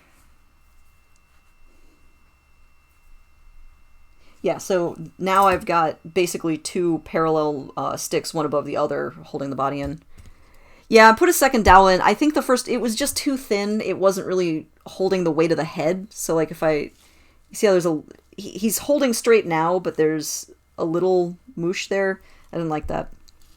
So yeah, put a second dowel in. Might actually have this one go up a little higher.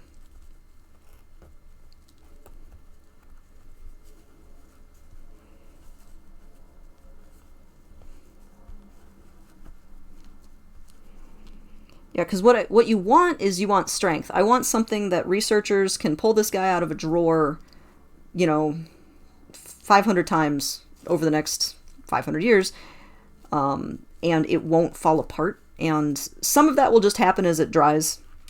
But if I can provide the strength now, I can feel more confident in my work. So,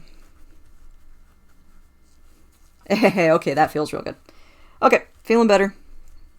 I just had to pull that down a little bit.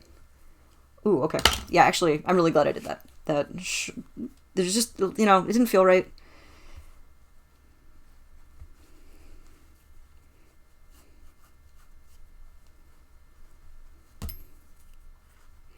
Yeah, so I think in hindsight I should have probably used a wire.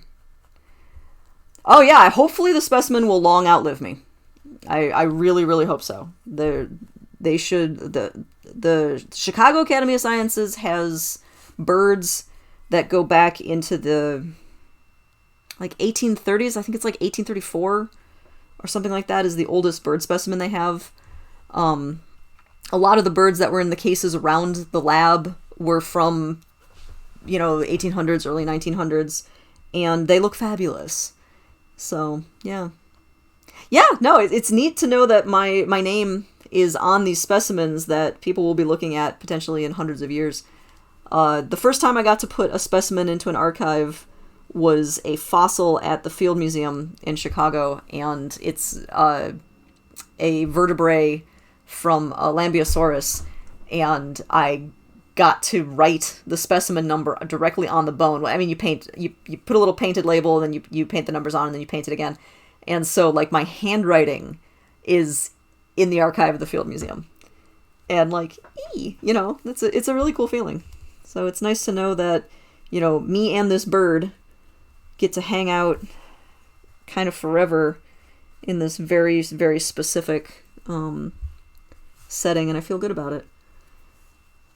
And people will often ask, night here. Oh, you guys. Oh, thank you for cheers, right? That's what I'm saying. Like, it's a good freaking feeling.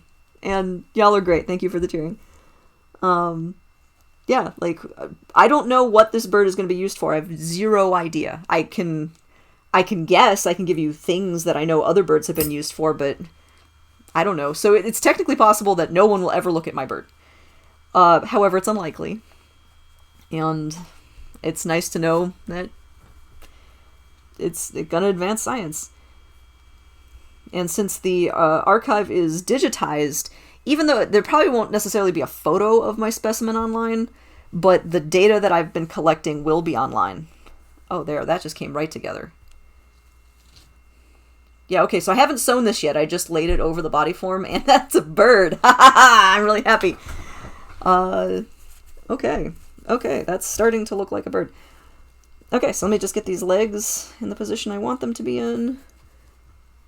And we are in the home stretch. Oh, nuts, I forgot. This is a bird of prey, so I have to tie the legs down. Their legs are just really big and heavy. So.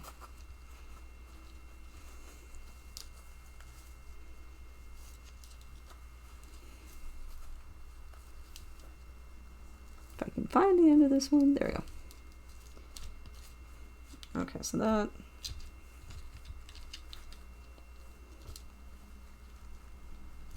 Actually, I might not have to tie these.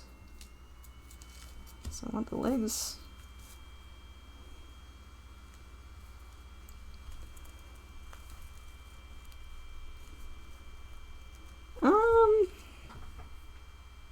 actually... Well, you know what? I shouldn't try to get away with it. No, I should do this right. You guys, I really appreciate the bits. I love getting to pick out the... Aw, more! Thank you! Like, the animated GIFs are half the joy of those. They're so silly.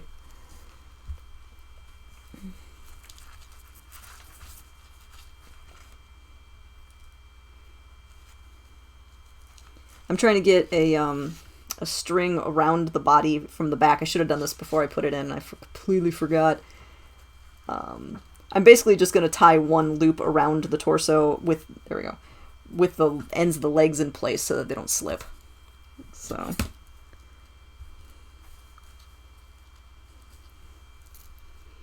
just those little things. Makes it a little firmer.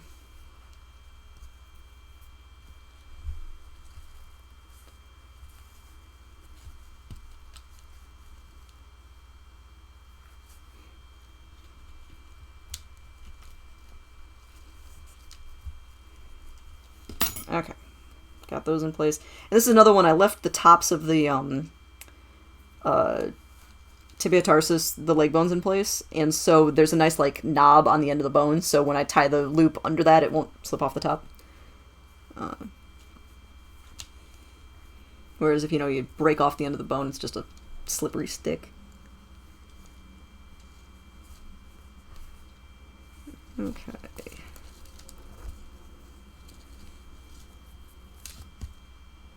Yeah, that's all I need. Those are in there really nicely. Cool, cool, cool. That was totally worth going back and just double checking. Okay, so I have my legs in place. More or less. That one could be a little higher. Okay. I have my wings. They were fine. The head is just delightful. So I think it's time to sew this dude up. Fantabulous. What time is it? Took me a little longer, but that's because I'm not used to this bird shape. Let's use silver thread.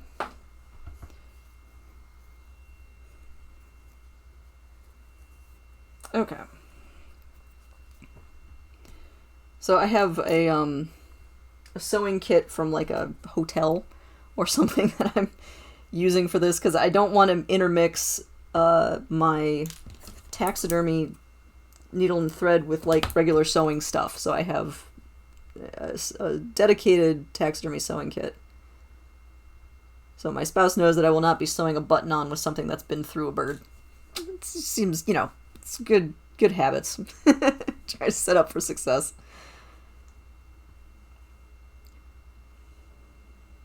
And you want your thread to be cotton. Again, trying to avoid polymers, so you don't want polyester thread if you can help it. Because it doesn't last as long as cotton. Plastics break down.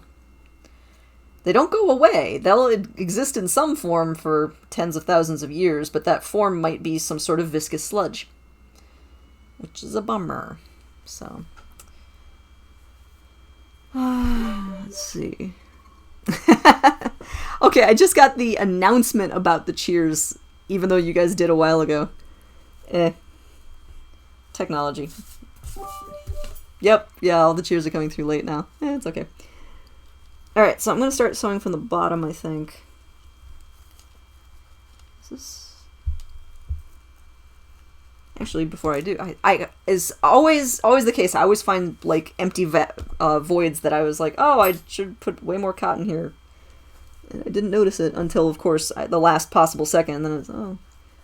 But I guess noticing it before the actual, you know, sewing up of the critter is good enough.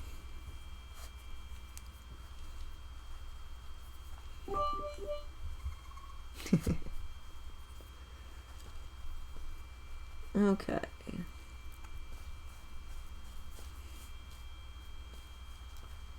That feels better.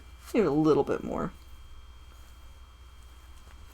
You don't want to have empty spaces, like, you know, if the tissue tense and there's just like empty air inside.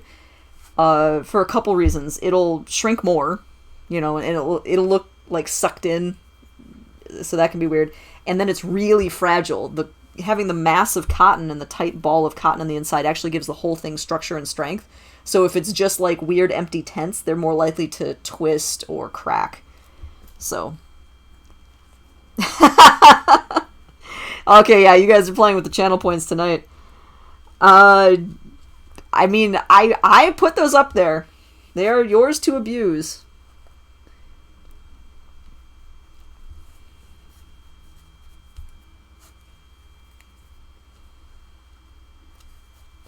You'll notice that I did turn off kitty visit. So for anybody who's looking for there and is used to seeing kitty visit, that is not an option when I'm doing taxidermy.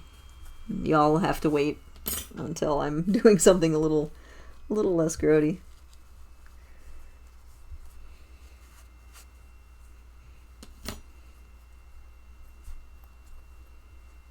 Alright, now I'm going to actually start sewing them up.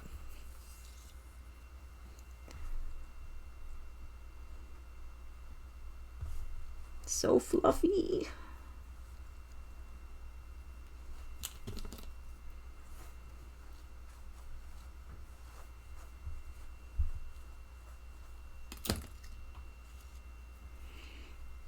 So for anybody who does any amount of sewing, the stitch you use to do a basic specimen like this is a baseball stitch.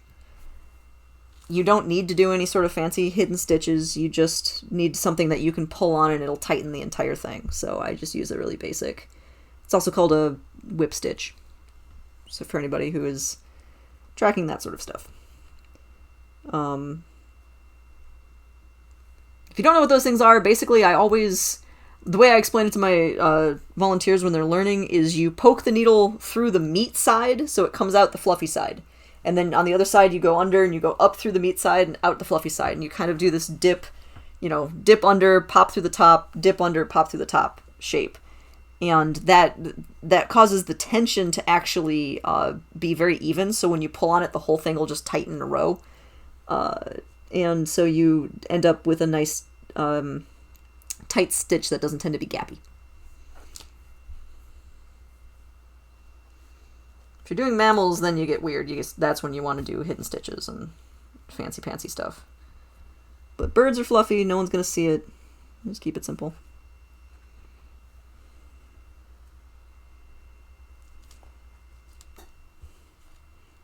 And hidden stitches are exactly what it sounds like. The stitch is hidden. You cannot see it. So, there you go. You only sew textiles in a machine? Yeah, no, that's... hand stitching is its own weird world. I would not do a bird on a machine.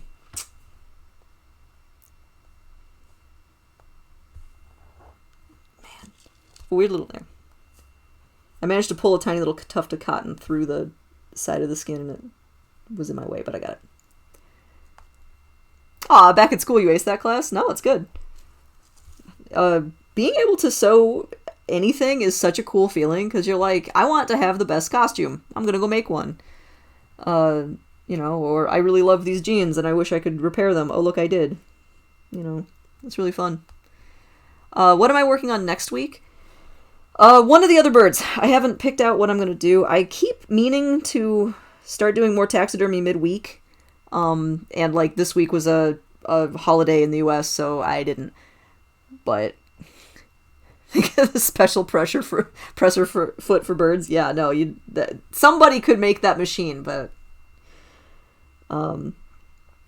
yeah, now I was gonna continue to go in size order, so I might knock out a couple of the little birds this week, but I have a mourning dove and a robin that are both of similar size, so I'll be probably doing one of those next week. Donkers, I bet it's like riding a bike. I bet if you had access to a machine and some scrap cloth that you could just ruin for about a half an hour, you'd come out of that being able to use it again. Because that's what I basically do every time. Like, I'll put my sewing machine away for a couple years, and then I'll be like, no, I'm going to do a thing. And I pull it out, and I have, some piece of scrap that I run it through, and I have to remind myself how all the settings work, and it bunches up, and it looks all stupid. And then I'll turn this thing just so, and I'll do this thing just so, and I'll do this just so, and suddenly goes and makes a perfect little stitch, and I'm like, yeah! and then you go. So that's my incredibly poetic and succinct description of what I think would happen if you were able to get your hands on a machine.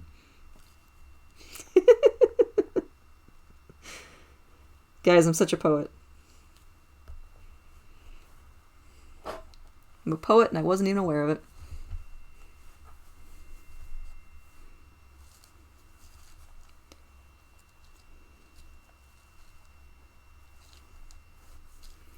So that's still even.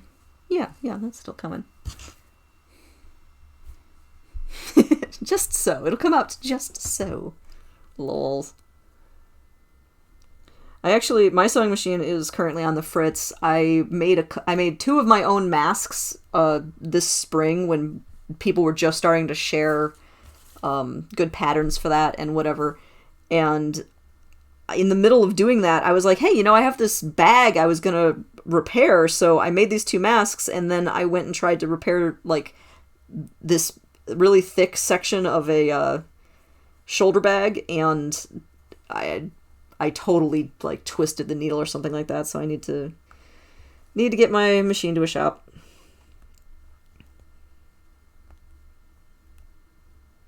It was my bad. It was a completely different sort of fabric. There were a lot of warning signs. I could have done better, but oh well.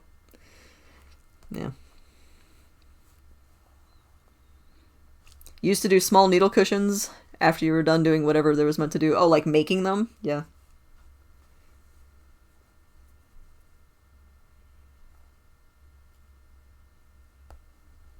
It's fun to just play with that stuff. then you have a thing. Oh, you managed to sew through the tip of your thumb. Dongers. That's the thing I'm afraid of. I have yet to sew through my finger, and I hope to never do it, and I'm sorry. Yeah. Yeah, a little bit unpleasant there. And man, sewing machines go fast, so that probably happened real fast, I'm assuming. Where you're just like, everything's fine. Suddenly things are not everything fine. Alright, so I've got halfway sewn up, and so you guys can see that the bottom now looks like a bird, which I'm pretty happy about. And I just gotta get this top in line, but it's going. It's starting to look birdish. Oh, just the tip of the nail and some skin, so no blood. So it just looked cool, right?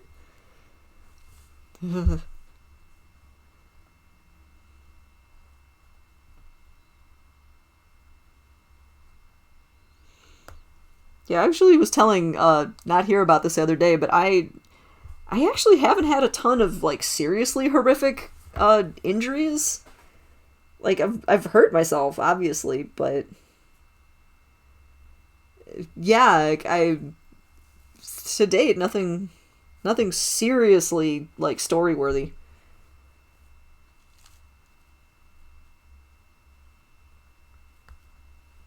Which bear in mind, I'm okay with. I actually don't need any horrific injuries. War stories are fine, but I'll leave it all to y'all. Sewing your fingertips and breaking your toes by dropping dressers on them and things of that nature.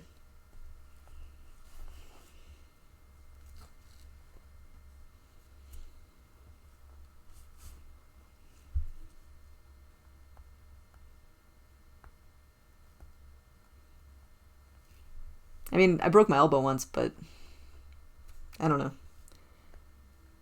I literally got into a bicycle accident with nothing, so yeah, I just haven't lived. Obviously, yeah. Guys, I'm real boring.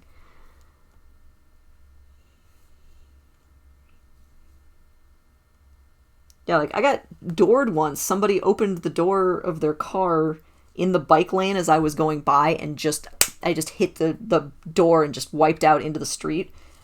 And I actually was less injured from doing that than biking in the rain once downtown, and I just hit a bit of uneven pavement and wiped out, and I broke my elbow. Like, yeah. But P.S., if you live in a place where people bike, please always check your mirrors before you open the door. Please, please, please.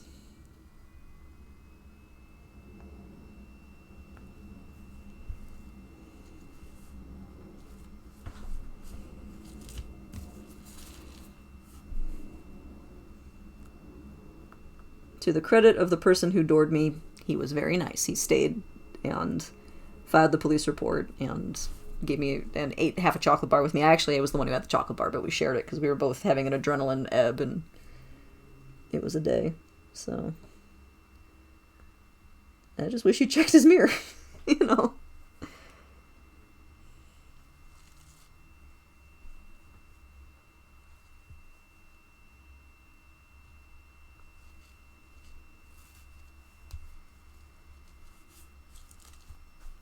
Oh, I'm really happy with how this is coming together. There's just a smidge of greasy feathers up there at the top. I did a pretty good job of keeping various bird fluids at bay, but there's a little bit up here, so I'll have to address that once I get them closed up.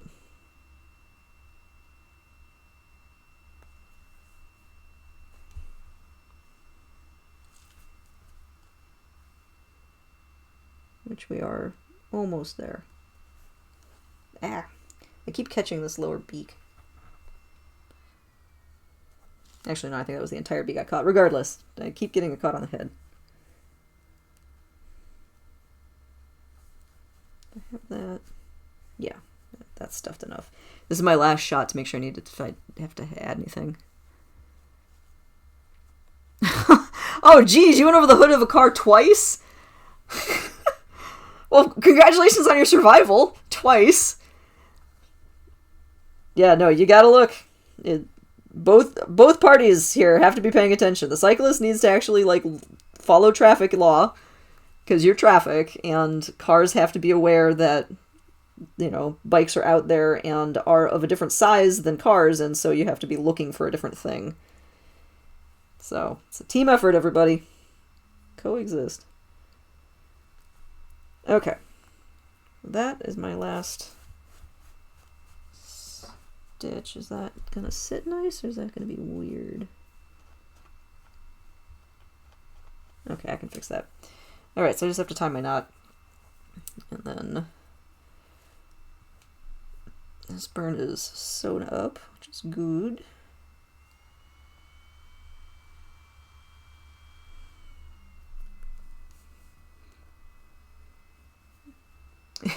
You drive your bike more responsibly now that you have a driver's license. That makes sense. Context.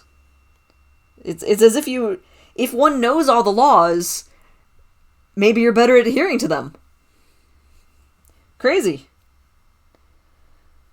Oh, I'm glad you're better at it now. I'm a pretty good law-abiding cyclist overall. Like, I don't come to a full stop at stop signs, let it be known. I will admit that fully. I do more of the rolling stop, but, like, I stop at traffic lights, thank you very much.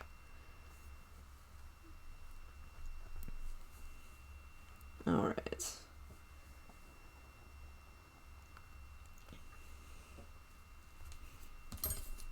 Okay. Alright. So, now it's just a question of getting all these feathers to lay right.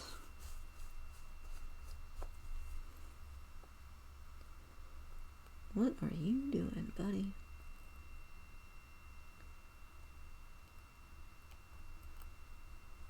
There's a,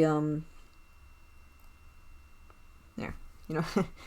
So, okay, so I was mentioning last week that this bird is molting. So this is a feather, so you can see the soft, brushy top up here, but then this is like a weird stick. It's not actually out of its new sheath yet, so this is a half-bolted feather, and it was sticking out real funny, so that just gets to not stay on the bird.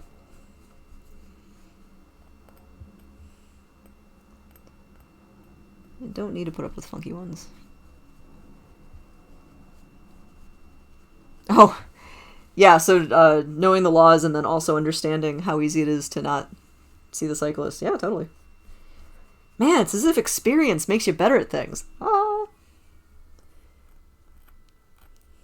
Learning. Life is full of learning. Not totally in love with how the feathers are acting up here.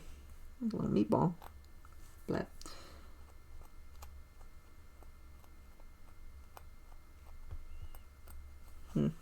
Okay, well, I don't want to screw with that too much right now. Okay, so shape is Good. Alright, so his mouth is hanging open, a little bit creepy here. No one likes that. And so I will get that shut. And, man, speaking of learning things, I only recently learned how to sew the beak shut in the way I'm about to do it. I don't know if Clara is on right now, but Clara showed me this. So the way I used to do it is we stuck the needle right through the nose holes, through the nares of the beak, and then looped the threads under the chin and just tied a little bow under the chin. But when you have a really severe curved beak, it just slips off the end. And the method that Clara learned from, I believe, Humboldt University in California was you poke a hole in the bottom jaw, and then you right through the roof of the mouth and through the nair.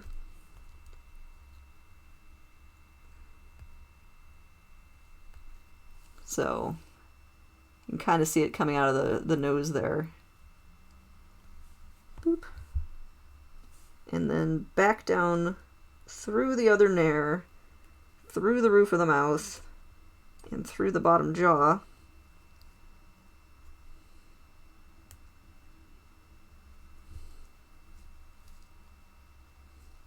So fluffy.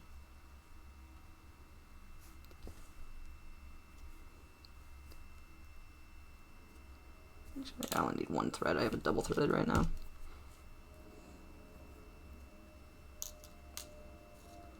And then you just tie it under their chin that way and it doesn't slip. It's so smart. There, so like already that mouth is just closed. So, and yeah, not into my thumb, preferably. So I don't think Clara's on tonight, but I learned that trick from her. She's way capable and knowledgeable and wise, and I sure appreciate that. Because again, you meet cool people in the lab. Nothing else made you squirm but going through their faces, especially anything that affects faces. I think it triggers our empathy a little bit more. So good for you. You're a nice person. Empathy is good. But yeah. Yay, cheering. Thank you, Library Rat. And you know what I'm talking about. Clara's just rad. So I don't know if Miss Mocha's on here anymore, but let's hear it for nerd ladies you meet in nerd settings. Nuts, my head came a little loose here. I think it's going to work out. I just should not bobble it too much. Okay, so if I just don't mess with it for a second, it's a bird, right? Right? Like we already, without doing any of the real primping frippery, it's looking like an adorable little hawk here with big weird white eyes. Like, yeah, obviously.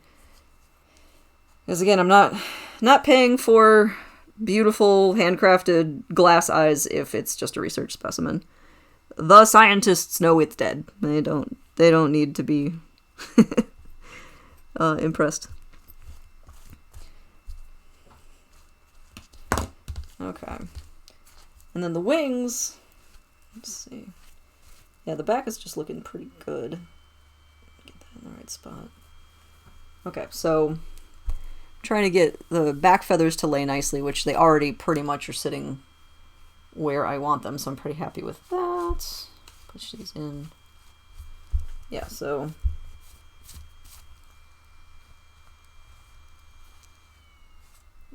you never know if the scientists know it's dead or not. You meet some special ones, but no, I'd like to think. Alright. And so the wings, you just want to have tucked along the back. So we're starting to get that, like, classic bird torpedo shape. So this is, again, a study skin. Study skins should not look like the bird is alive. They should look like a study skin. And in that case, it's a super flat back. The wings are tucked so that they're over kind of the small of the back. They're over its butt. The legs are just in line down here. And actually, I'll have to tie those ankles together. I'll do that in a minute. And the head is flat and kind of thrown back. So this right here is our basic study skin shape. I unfortunately don't have a tag to put on its ankle at the moment. That's going to be something that they're going to do at the collections facility of the Chicago Academy with an official collections tag. You know, I should put something on here just so I don't... Let's make a tag. Screw it. I can do this. Let's just do it. Okay, so here's our little bit of paper that I was doodling on before.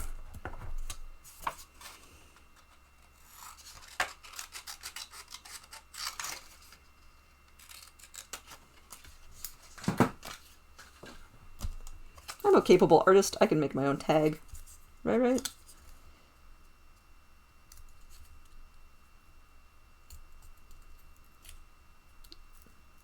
Alright, so pretty basic little tag there.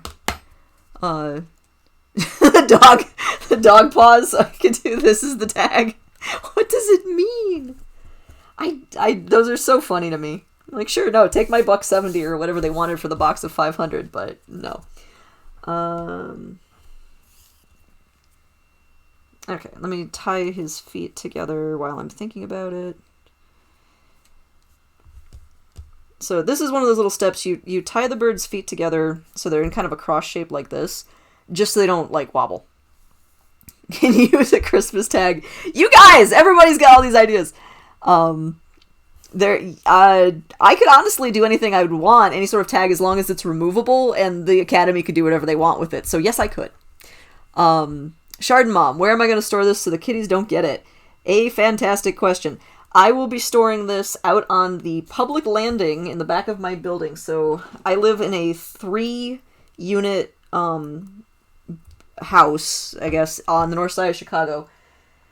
And we're at the top, and so there's no reason for anybody to come up here. And my neighbors are cool. So it'll just be pinned out there with kind of a drape over it to keep bugs off. Since it's the winter, I'm not really expecting like a lot of flies or ants or anything, so it should be a pretty good place. Oh yeah, those feet already look really good. So let's do a little tag. And so I have my main data sheet, but that'll be separate. So actually I should put a specimen number on it. So this is... Man, I wish I could remember what my last specimen was at the museum. When we put temporary tags on specimens at the museum before it got digitized, it was just the initials of the preparator. So in my case, it's AF, a dash, and then the number of specimens you've done. And I don't remember that exact number anymore. So I guess I could just give it something fresh. So let's say I'll make this AF dash... Oh, something exorbitant. 500. I haven't done 500 specimens, so this will be 500. Yeah, because it doesn't need to be, like, representative. It's just a technical number so that this piece of paper will match this piece of paper, which is on the bird. So, not that there will be other hawks in the collection that I'm giving, but that way, you know, people will know which data... which data goes with which specimens. So this is AF 500 Sharp-shinned hawk, accipiter, striatus.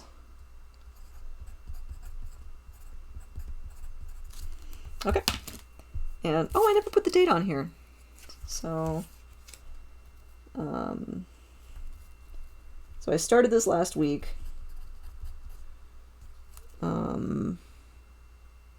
21st. So 21, 2020, and then finished Nov 28, 2020. Okay. So let's put this guy on this little bit of thread.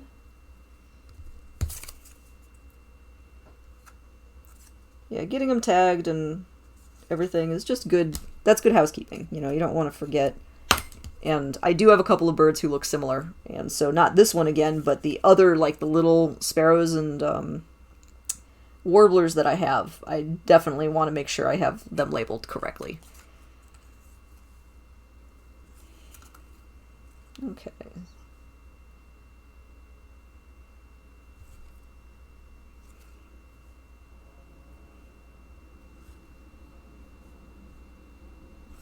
Oh, and then this is just like kind of a fun thing. I put 2 holes in here because it's a little safety thing. If it gets tugged and it rips through one of them, it's still holding on to the second one. So it gives you a little bit of a safety net there. You know, how much of a difference does it make? I don't know, but does it make me feel better? Yes, it does. Oh, see you, Dino. Thanks for hanging out.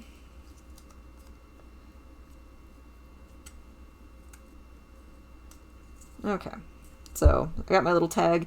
And then this tag, again, is a temporary tag. This is just on there until the Academy has a chance to get their official tag on the specimen. So I want this removable. And so I'm going to do a slip knot so that they can just easily remove it from the bird later to put the permanent tag on. I don't want something that they have to, like, you know, really carefully snip off and possibly damage feathers. So, boop, this little slip knot there, and that's good. Okay, so now this bird is ready to be pinned. So I am going to take a 5-minute-ish break. I need to clear my work surface and bring my pin board in here. I just didn't have space to kind of have all this preset up. So I'm going to take 5. Aw, Sheridan, Mom, thank you. Yeah, show that guy off. It's like, you know, you'd see these in a museum, right? Right? Here's a research bird. So I will be back in about 5 minutes to get this guy finally pinned. And man, I know we're gonna still do the body content. So if everybody wants to hang out, I will go a little over my usual thing because I want to rip open that body and see what he ate. Anyway, I will be back in about 5. So see you guys in about 5.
Okay, I'm back.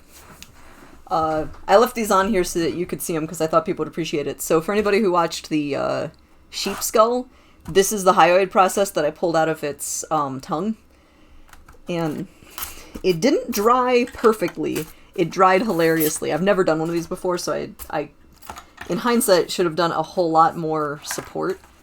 So you can see how it really curved. And so I could fix this. I could re-soak it in water until it softened up and then try again. And I might. But I like how you can really clearly see all the sets of bones held together by the kind of transparent or translucent cartilage for the bones that came out of a sheep's tongue. So this is mine. This is just for fun. So I'll just chuck this guy over here. These over here for the moment.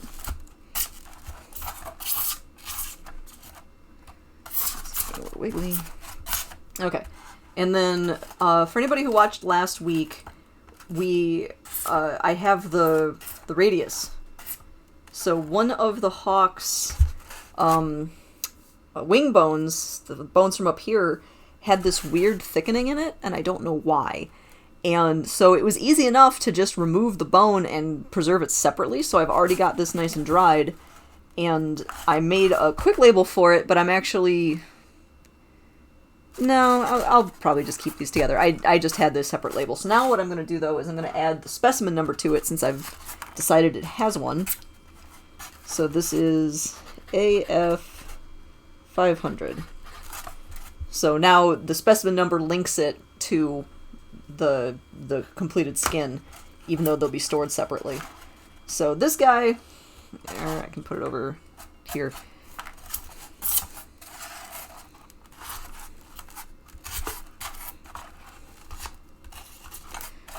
Okay, so I'll put this bone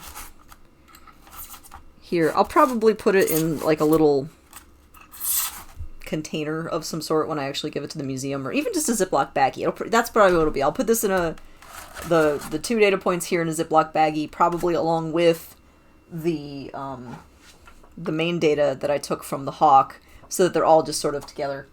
And then when it gets to the museum, then they'll have to figure out how they want to store it. Haha, not my problem.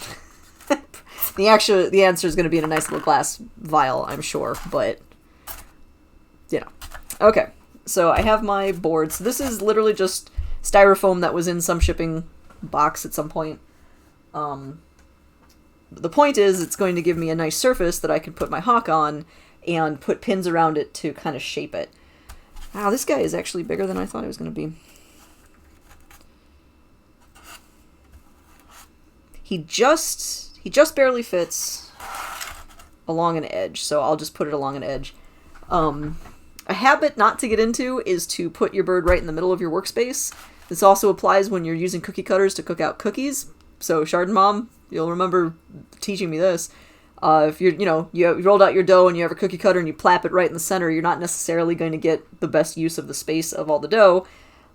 Same concept applies here. If you have your specimen and you plap it right in the middle, or rather, if you put it on an edge and then there's a gap in the middle or things like that, basically you're using the space weirdly. Or I could do it at a big angle, but then what can fit in these sides? So you want to think about how your other specimens are going to be on your drying rack, especially if you're working in a lab with other people and, you want to be polite and not have them mad at you.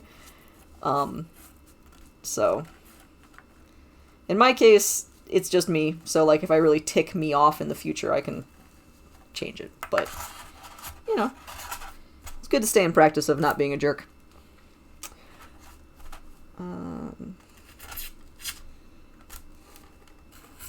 Not being a jerk, like all things, takes practice. But it's half the fun. Being a jerk can be fun, which is why it takes practice to not be a jerk. Bringing that around. Okay, so right off the bat, I put 4 pins next to the bird, and it's already kind of staying in that shape I wanted. And this is really the goal here, is I'm going to put a few pins like through the feathers, to kind of between the feathers, but I'm not jamming these T-pins through the bird itself. I'm putting them next to him so the feathers will dry in the shape that I want.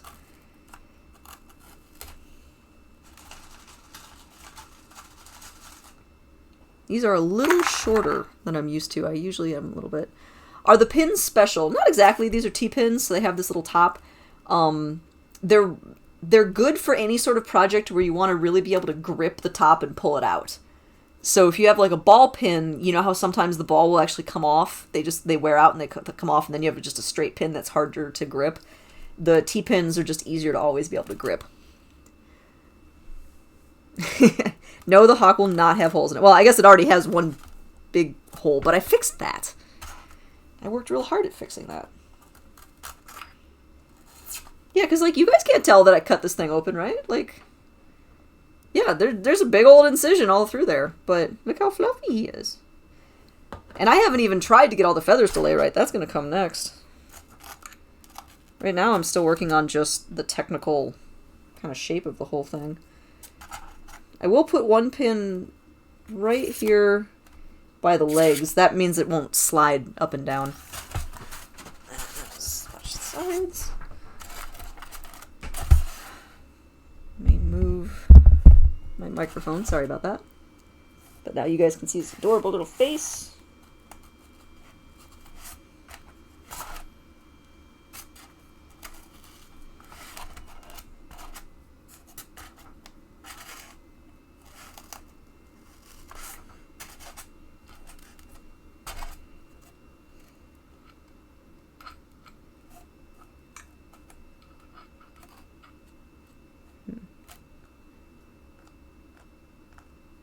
I'll have to fix that in a minute.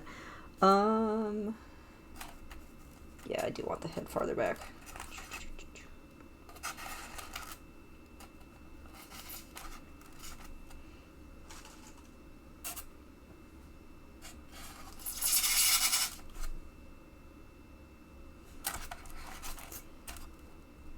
Okay. That pin is in use. Okay, so I've got my basic shape going on here really already. The bird is, again, in that study skin format, where it's just a nice torpedo bird, good body shape. I'm pretty happy about all that. And now it's, you know, the question of, is it even? Like, I actually could see this in the camera view, because when the bird's head was over here, but his head's actually a little crooked, so I'm going to move this. Wow, and that one eye is really buggy compared to the other one.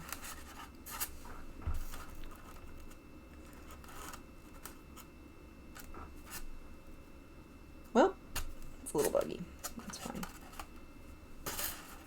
So I want to make it look like the bird has a backbone and that, you know, his head is mounted straight on it. It would be an illusion of backbone.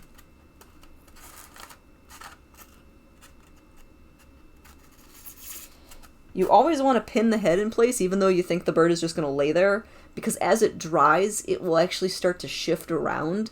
You know, so if one side dries faster, it'll lean one way or the other, or, you know, the top surface, which is open to the air, will dry faster than the back, which is against a surface. And so sometimes the birds sit up. So you have total zombie bird stuff here. So you always want to make sure that the head is actually pinned down so that it's held in place so it doesn't shift around too much while it's drying. And actually, the highlight's a really good example like that. Like, the amount of movement to get that sort of, like, weird twist, this thing moved a lot as it dried. So, dead stuff, moving around. Hashtag not like that. What is this feather doing?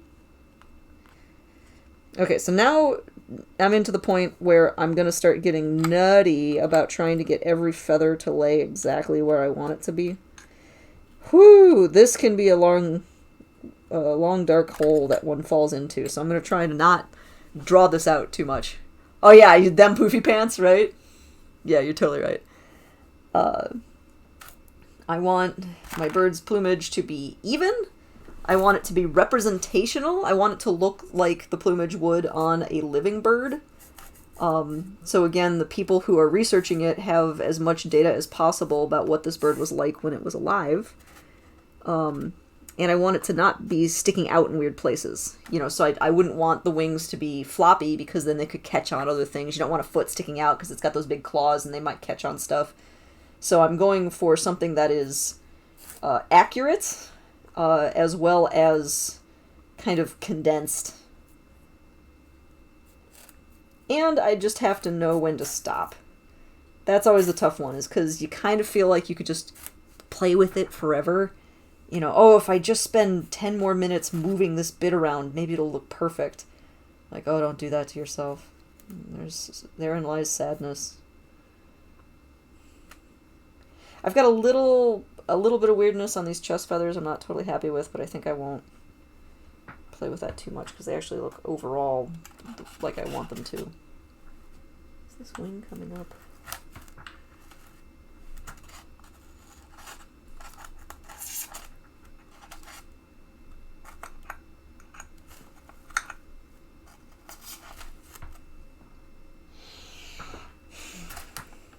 And right off the bat, the right wing looks way less good than the left. Why? Whatever.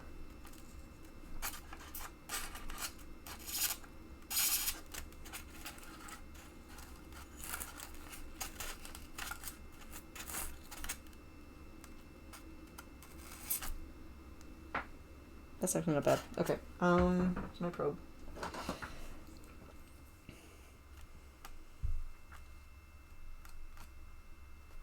Yeah, the left side is just not cooperating in the same way.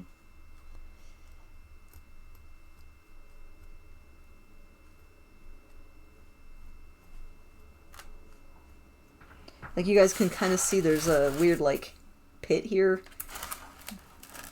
And there's I mean, it's an armpit. There is a pit there, but I kind of want that covered up a little bit more. Some of my trouble here, too, is because the bird was molting, so I actually literally lost feathers. So some of it just can't be fixed because the feather that I would need is gone.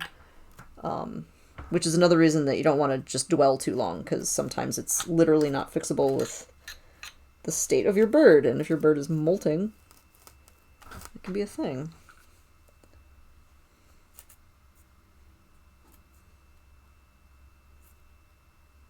You know what? Yeah, I'm going to stop. So the top end of the bird, looking pretty good.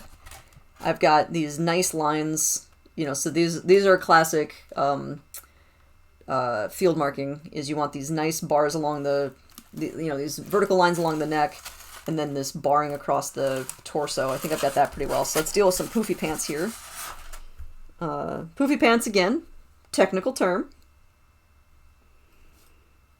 A lot of birds have real fluffy butts and real fluffy little leggies, and this guy is no exception. So you just want to make sure that the poof doesn't kind of get everywhere. No, it's not so bad. I put that more or less in the right spot. I feel these poofy pants are under control. The feet I'm really happy with. I should put a couple of pins in. This is another one. The feet, the toes will curl as they dry, and so you want to put pins in to both stop them from just seizing up into weird little fists. Let the poof happen. No, you gotta control that poof, or the poof will control you.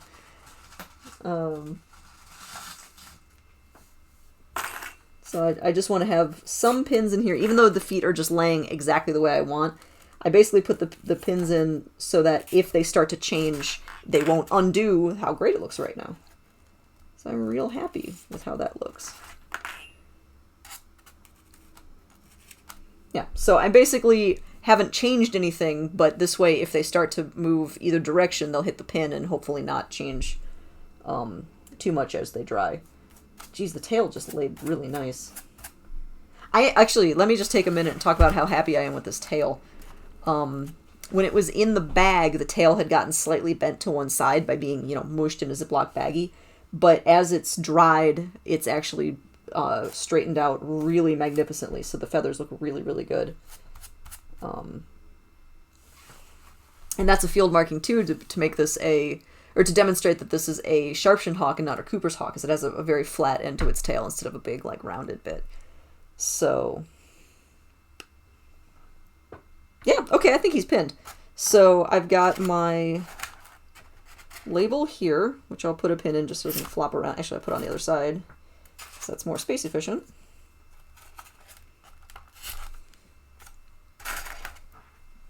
And I'll move my hard back over here. Okay, so I have now pinned. We can finally put a pin in this. Absolutely, Donkers. So, there we go. So this is now a mounted study skin. Oh, you guys can see the dice tin that I used for this. Of a sharp-shinned hawk. So this bird is in the classic kind of study skin setup.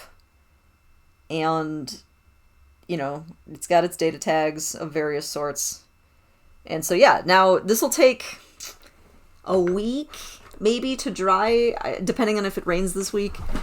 Ambient humidity can make a big difference. I think it's supposed to be a fairly dry next couple of days, so hopefully that will help it dry out pretty quick. The borax that I put inside the skin will also help it dry out, so it's heading in that direction. So yeah, should be probably within a week it'll be basically dry. Even within a day, like, the skin will really seize up. It's those areas like that big fat base of the tail and stuff. Aw, library rat, thank you. I mean, you know what this is like. I'm really happy with this one. So yeah, this guy is pretty much done. So, and I'm going to move, now that I've got this guy here, I'm going to move his leg bone over to be with him.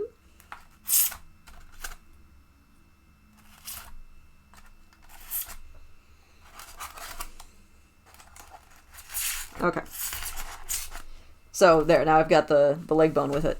So this specimen is done in this sense. I am going, however, to do the body cavity analysis. So, let's see.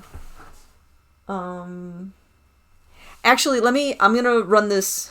Aw, thank you, Library Rat. I'm really, the body came out really well, I think. I got that shape I really wanted.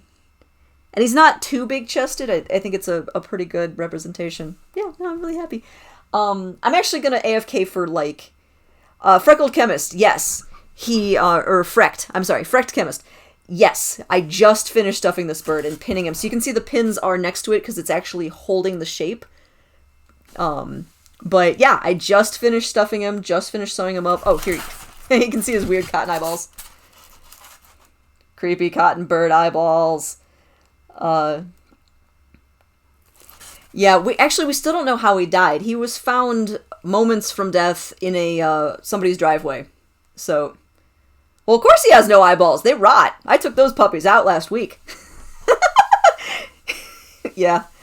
So, and that's actually what I'm gonna do next. So I'm just gonna AFK for like a minute, 30 seconds. I want to run this out so that I can, well, actually, you know what? No, I have a flat place. Let me put this to the side because I want to be able to bring it back when I do the body cavity. You thought they just turned to leather. I mean, if you're in an arid enough area, then yes. I mean, anything will just dry out. But the more ambient tissue you have by a specimen like this, the more likely something's going to rot or it's going to attract pests. You don't want to get flesh-eating beetles, carpet beetles, flies, anything like that. And so if you remove anything that's going to potentially rot or smell bad or attract pests, then it's going to be preserved better and longer. And so this particular guy, eyeballs, brains, all of his muscles, most of his bones, all of his guts, all those are gone. And all that we have here is the skin and a few bones. You know, there's a little bit of a skull there to hold his beak on. His little feeties are there, so like the bones are still in those toes. Those are still remaining, but everything else was removed and replaced with cotton and other dry substances like that for the stuffing. And so now when he dries up, he'll just be an inert, hopefully, specimen that'll hopefully last hundreds of years at the museum that he's going to. So, all right, give me a minute, you guys. Actually, no, that's right. Let me set this over here. I can set that there briefly. So I'm going to set this guy off to the side. And now I'm going to change the stream title. Yeah. Thank you. I am going to change my warning label because now it's going to get gross. So first of all, boop. So we're moving on to gross and edit stream info.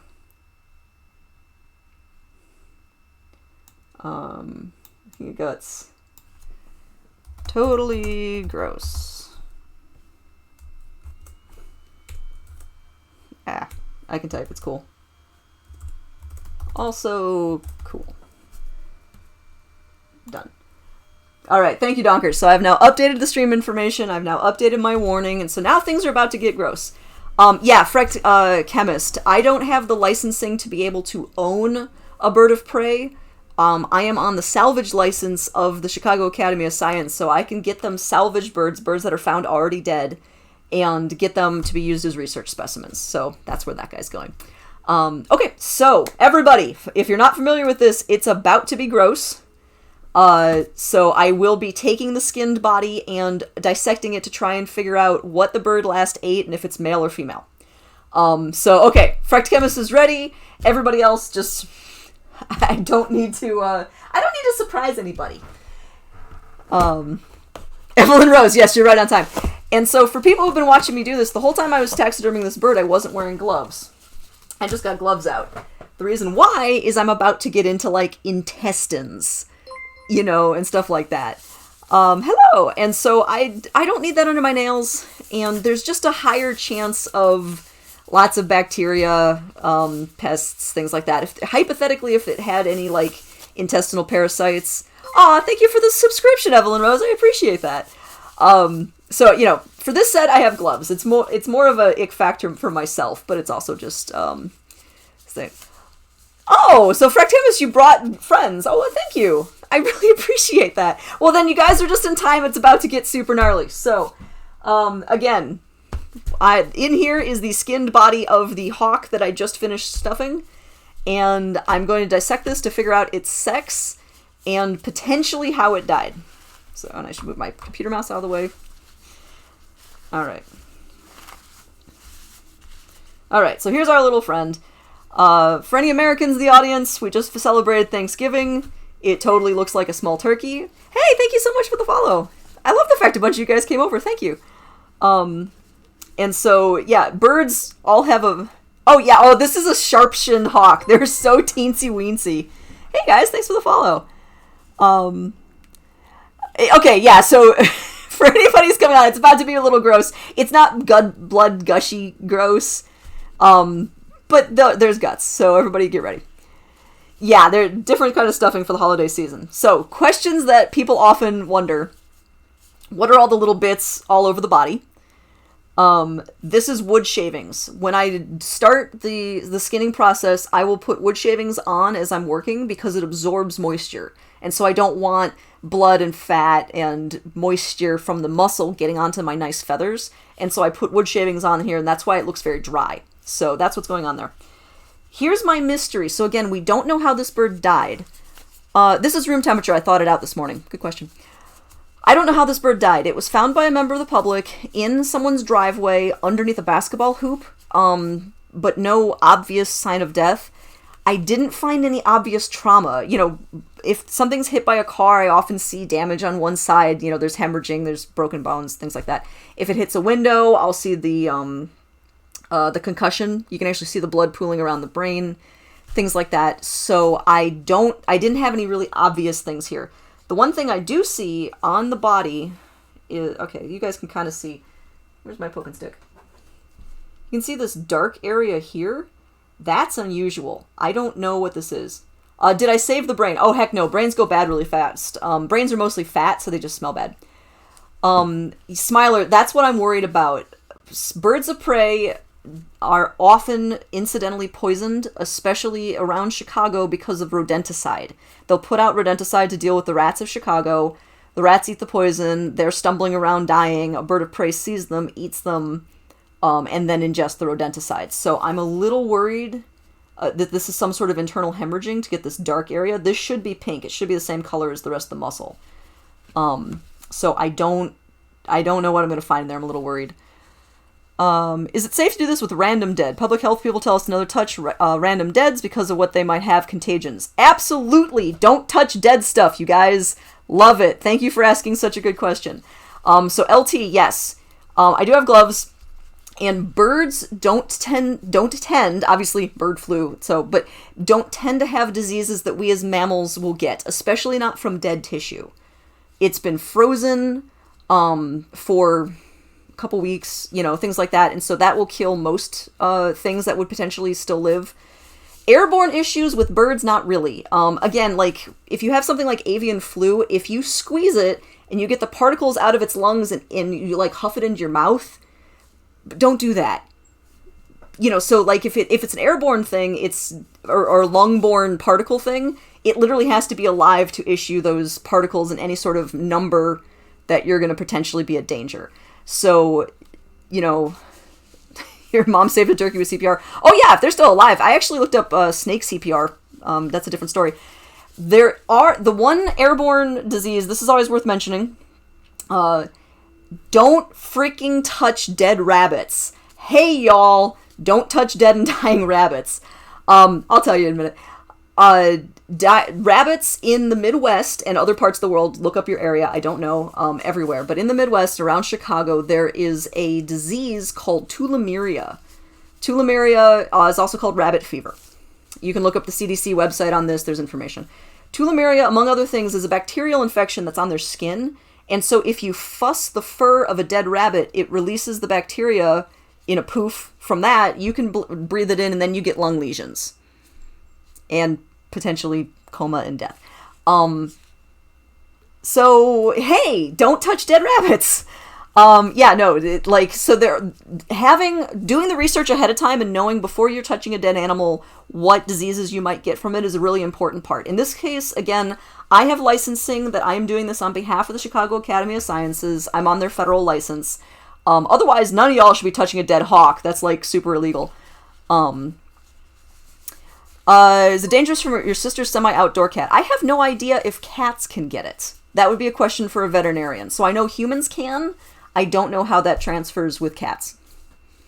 So, yeah, like, you just gotta, like, follow up with your professionals. So if you're worried about your pets, ask a veterinarian. I am not a veterinarian. I don't know a lot of specifics about your cats, but yeah, go that direction. In this particular case, this is a hawk. This is a sharp-shinned hawk. There are very, very few diseases that I have heard of that I would be able to get from this hawk. Most of them are exactly what you would have gotten from Thanksgiving dinner. E. coli and salmonella. And so those are generally, they're like fecal oral. They're mostly oral. So basically, if I'm touching the dead stuff and I'm licking my fingers, I'm likely to get sick. Or if I was going to eat this and I undercooked it, I would potentially get sick. And so as it is, I am wearing gloves right now, but when I did the skinning, I didn't. I was doing most of the skinning barehanded. And I just washed my hands afterward, just like as if I was preparing turkey at home. Oh man, Freck, you've had E. coli? Ugh. I am so sorry. Yeah, it's a bummer yeah. So my heart goes out to you. I'm glad you're no longer hospitalized.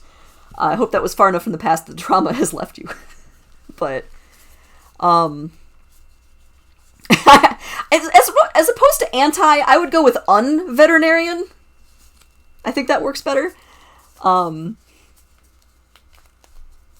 Oh, geez, yeah. And again, it's a fever. Yeah, so absolutely. Zoonotic diseases are diseases that can travel from animals to humans. There are bird ones that you can get. In this particular case, most birds in the Midwest, there's West Nile virus, there's a couple other things, but most birds in the Midwest, they're going to have E. coli and salmonella potentially, and that's what would affect me. As long as I'm using good practices, I'm not eating on my work surface, I'm not licking my fingers, I'll be okay. Alright, so, without further ado, I'm going to start cutting this guy up. I hope everybody is ready. And I'm so curious about that. It could just be a hernia, wouldn't that be funny? Yeah, okay. So basically, I am cutting open the body cavity so I can just lift the big breast muscles out of the way. And I can see what's going on in here.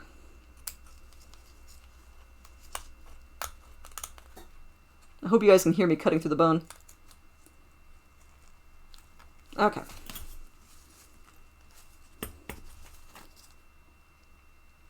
So I've got...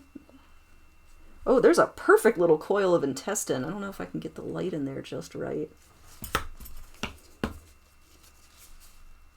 Can you? Oh, there we go. Can you see that perfect spiral of intestine? Wow, that's in great shape. So there are bones in this. Oh yeah, it's the whole torso. Again, it's like a roast turkey. So there's a rib cage and thighs and hips and all that stuff. Yeah, I've never seen such a perfect coil of intestine. Library Rat, are you still on? You would love this. Like, that's a perfect little coil. You gotta keep your guts nicely organized. You know, it aids digestion. You don't want it to be tangled up. That's real good. Where's my tweezers? Okay, yeah, that black is just on the surface of the abdominal wall. I don't know what that is, if that's old bruising. Alright. Who put a cinnamon roll in that bird? I tell you. Okay, so here's an interesting one. So again, I'm doing this... no, not an intestinal hernia, if it looks that good. I'm doing... Basically, part of preparing this for the research institution is I take a lot of notes. And so what I'm observing here is that there's black discoloration in the front abdominal wall. I'm not saying it looks like ... I'm not speculating. It's not my job to speculate. I mean, it could be electrical burn. It could be a lot of things, but I'm not...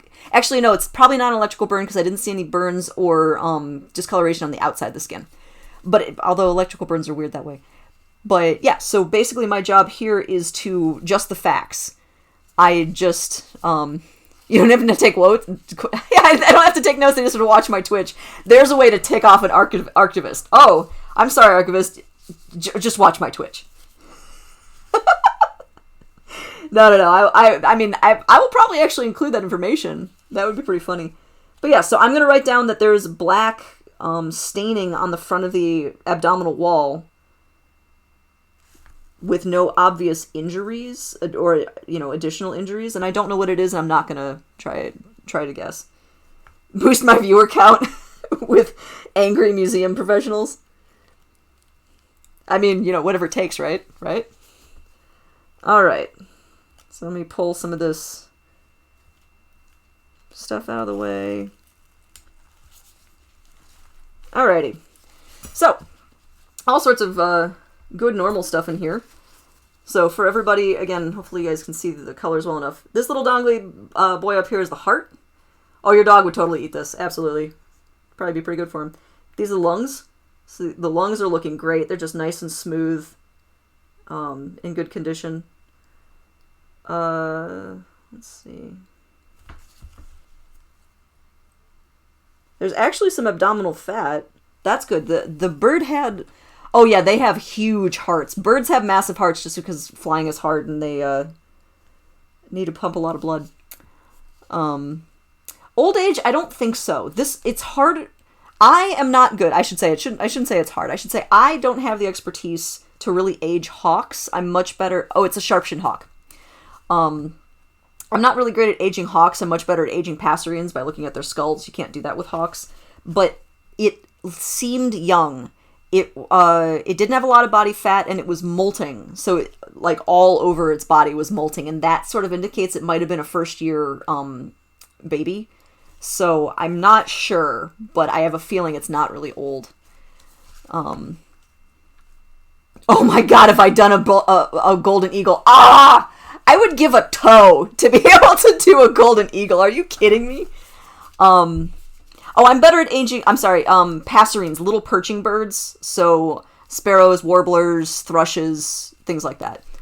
Yeah, take one of my toes if you you can even pick if I get a golden eagle. If you just give me a golden eagle, though, I'll probably report you to the feds. I'm going to just say that thing out loud. Yeah, no, golden eagles are rad, and I would love to be able to work on an eagle, and that has not come up. The largest bird of prey I've worked on is a great horned owl, which is still cool, let's be real. But, okay, so, gotta get these intestines out of the way. I can't get over how cute that perfect curl of intestine is. Good job, Hawk. You have the cutest intestines I've probably ever seen. Let's see. So what I have to do is actually have to lift the digestive tract out of the way so that I can see if I can find gonads. So, because sexing birds is remarkably difficult. They go and they hide their stuff back by their kidneys along their back. And so... and you can't trust plumage. So, yeah, this is weird stuff. So, let's see. Female. With double ovaries. Okay. I love birds of prey. They're so cool. Okay, this is a female bird. I'm gonna see if you guys... actually, let me change the blood quantum. I don't know what blood quantum is. Do I have to dissect it to sex it? Yes. Birds keep their sex organs in the small of their back by their kidneys.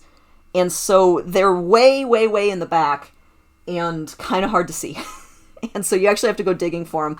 You can't just trust plumage, because in this particular species, plumage isn't sexually dimorphic, so that doesn't do you any good. And even like if it's a cardinal, you can have a bright red cardinal that's female, because sex is hard. Like, I'm sure all y'all at some point have seen a woman with a mustache. You've seen a guy with boobs. They're like, hormone levels can fluctuate, and especially in older birds, female birds can take on male plumage and male birds can take on female plumage because their estrogen or testosterone levels change as they age. Yeah, you can do blood tests and DNA. There's things like that as well. Okay. So let me see if I can change my camera focus here. Properties. Configure video. Zoom.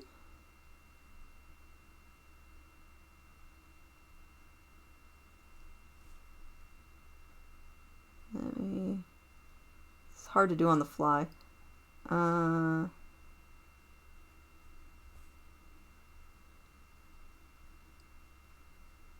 there we go. There we go. Okay.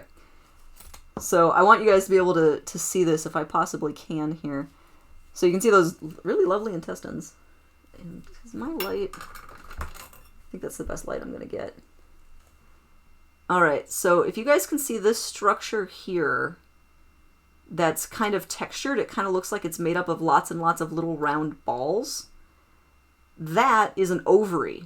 Birds' ovaries basically have the little proto-ova inside of them that would become eggs. And so that is an ovary, and if I move this, you might be able to... Yeah, you can see there's two of them. They're side by side, so these long structures here. Yeah, I need to figure out... I don't currently own a microscope. We had one at the lab, but I don't have access to that right now. Yeah, I wish you guys could see this. But, yeah, so these two long structures here are ovaries. So this bird is conclusively female. And I feel real good about that. Sometimes it's real hard to tell. Like, real hard to tell. Because, yeah, you think this needs a microscope. This is a big bird. Try doing that on a warbler. But, yeah, I feel really good about that. Yeah, I bet I could get one from Science and Surplus. And then find a way to hook up my webcam to it. Okay, so I've got my data sheet that I've been working on. And so I did write down fat. Good. Oh, there's my pencil. Sorry. Okay, so information about gonads. And actually, let me pull up my cheat sheet here. Okay, so female, I need ovary length and width in millimeters, and then the size of the largest ova. So, sex, female, ovary length. So we're going to say the length on... Actually, I should probably get...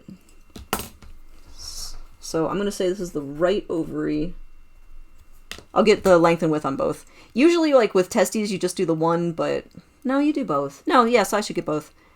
Ooh, you can get an adapter with your cell phone. Ooh. See, these are toys I have to play with. It's so weird to adapt to doing this in my house as opposed to in the lab because they had more of the toys there, but yeah, this is obtainable.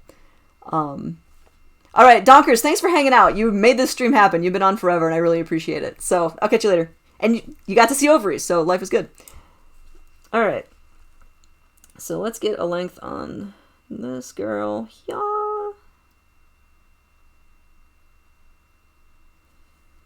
We are looking at like 11.5 millimeters long, 11.5 millimeters by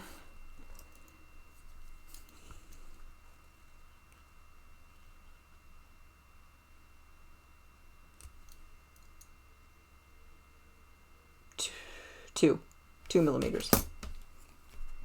That's a big old difference. And then the left ovary, let's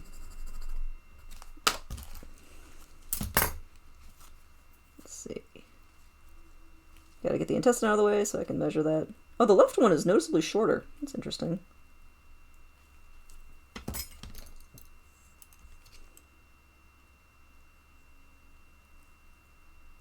Kind of bent. 14 millimeters. No, I thought it was shorter. Oh, okay, no, that's, okay, never mind, it is actually longer. Okay, so 14 millimeters by, let's see.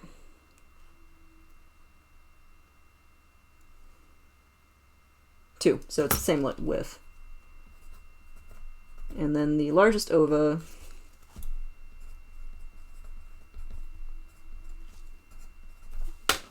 saw a pretty big one in there. I think it's still going to be like a millimeter, but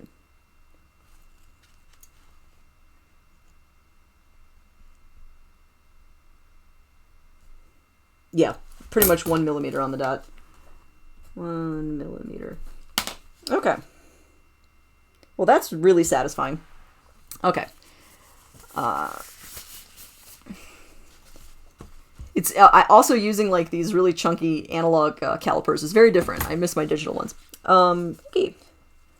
And then the final thing that we're gonna do is try to find the stomach and cut it open. I think this bird doesn't have anything in its stomach. Its stomach seems really small, so that's too bad. That's always fun, but what are you? It's like a gallbladder. Yeah. So this. This kind of long pinky structure here is the stomach, down here under the lungs. So let's just cut you open, see what's in you. Stomachs are easy to find because they're muscular. They feel like tight, smooth muscle compared to everything else, which is, you know, more gut-like. It's a terrible description. Yeah, there's nothing in here. I mean, the bird was really skinny. I would argue there's a few filaments of hair in here, but there's... That might have just been contamination from my glove tip. Yeah. Alright, so... No... This is the inside-out stomach, nothing in here. It probably didn't die of starvation just because I didn't see any muscle wasting. It's possible, but usually birds that are... that I've had that definitely starved to death, ones that were found like inside of atriums and buildings where they were trapped indoors and died, you can see the difference. The big chest muscles have wasted, so instead of being two big muscle masses next to their sternum, they're kind of concave. I didn't see anything, you know, this one's got these really big, healthy looking breast muscles, so I'm not seeing anything on here that immediately indicates starvation. That doesn't mean it didn't. You know, even if it just dehydrated, it could have just gone, but, yeah. Yeah, I think it would have used up all the remaining abdominal fat, and since I did see those little bits of abdominal fat, I don't think so. The black mark just doesn't give me any information. It honestly just looks like pigment, which I've never done a sharp-shinned hawk specifically, but with other birds of prey, I've never seen a mark like that, but... It could just be a really pigment-laden area. Yeah, it's right. It's exactly central ventral. I guess it could be old bruising? Like, I don't know. it doesn't give me enough information that I really feel confident being like, oh, in my vast experience, yeah, its heart looks great. I'm just not seeing anything that's like a smoking gun, you know. Its intestines were even in good shape. Like, they weren't... that's actually something I was looking for with rodenticide. Rodenticide causes internal hemorrhaging. And so there's many poisons in the world, so it could have been another poison, but the municipal rodenticide that they use causes hemorrhaging. So if you see a rat that's dying of rodenticide, it's hemorrhaging blood out of its mouth and eyes. Sorry for that visual, true fact. P.S. If you ever see your dog getting into one of those, get him out real quick and get him to the vet. They can survive. So, yeah, rodenticide is pretty unsubtle when you see it. Something like lead poisoning is different. That goes into a whole world. I don't know how to identify that. That causes specific issues that I've heard of, but I wouldn't be able to diagnose from here. Yeah, I do not know how this bird died. There's no real obvious anything. Yeah, so unfortunately I don't know, so that means that my notes to that effect with the specimen won't be providing any sort of diagnostic data, and that's too bad. But the information that researchers will be able to use otherwise, we've got the weight, we've got the length and width and measurements and things like that, they've got the skin, they've got potential DNA, the plumage differences, things like that. There's a lot that they can still get from this specimen without knowing how it died. So it's a bummer. It's kind of unsatisfying not to know, but it's not going to harm the data. Yeah, so this guy's done. This is going in the trash unless anybody wants to see anything specific in this carcass before I pitch it.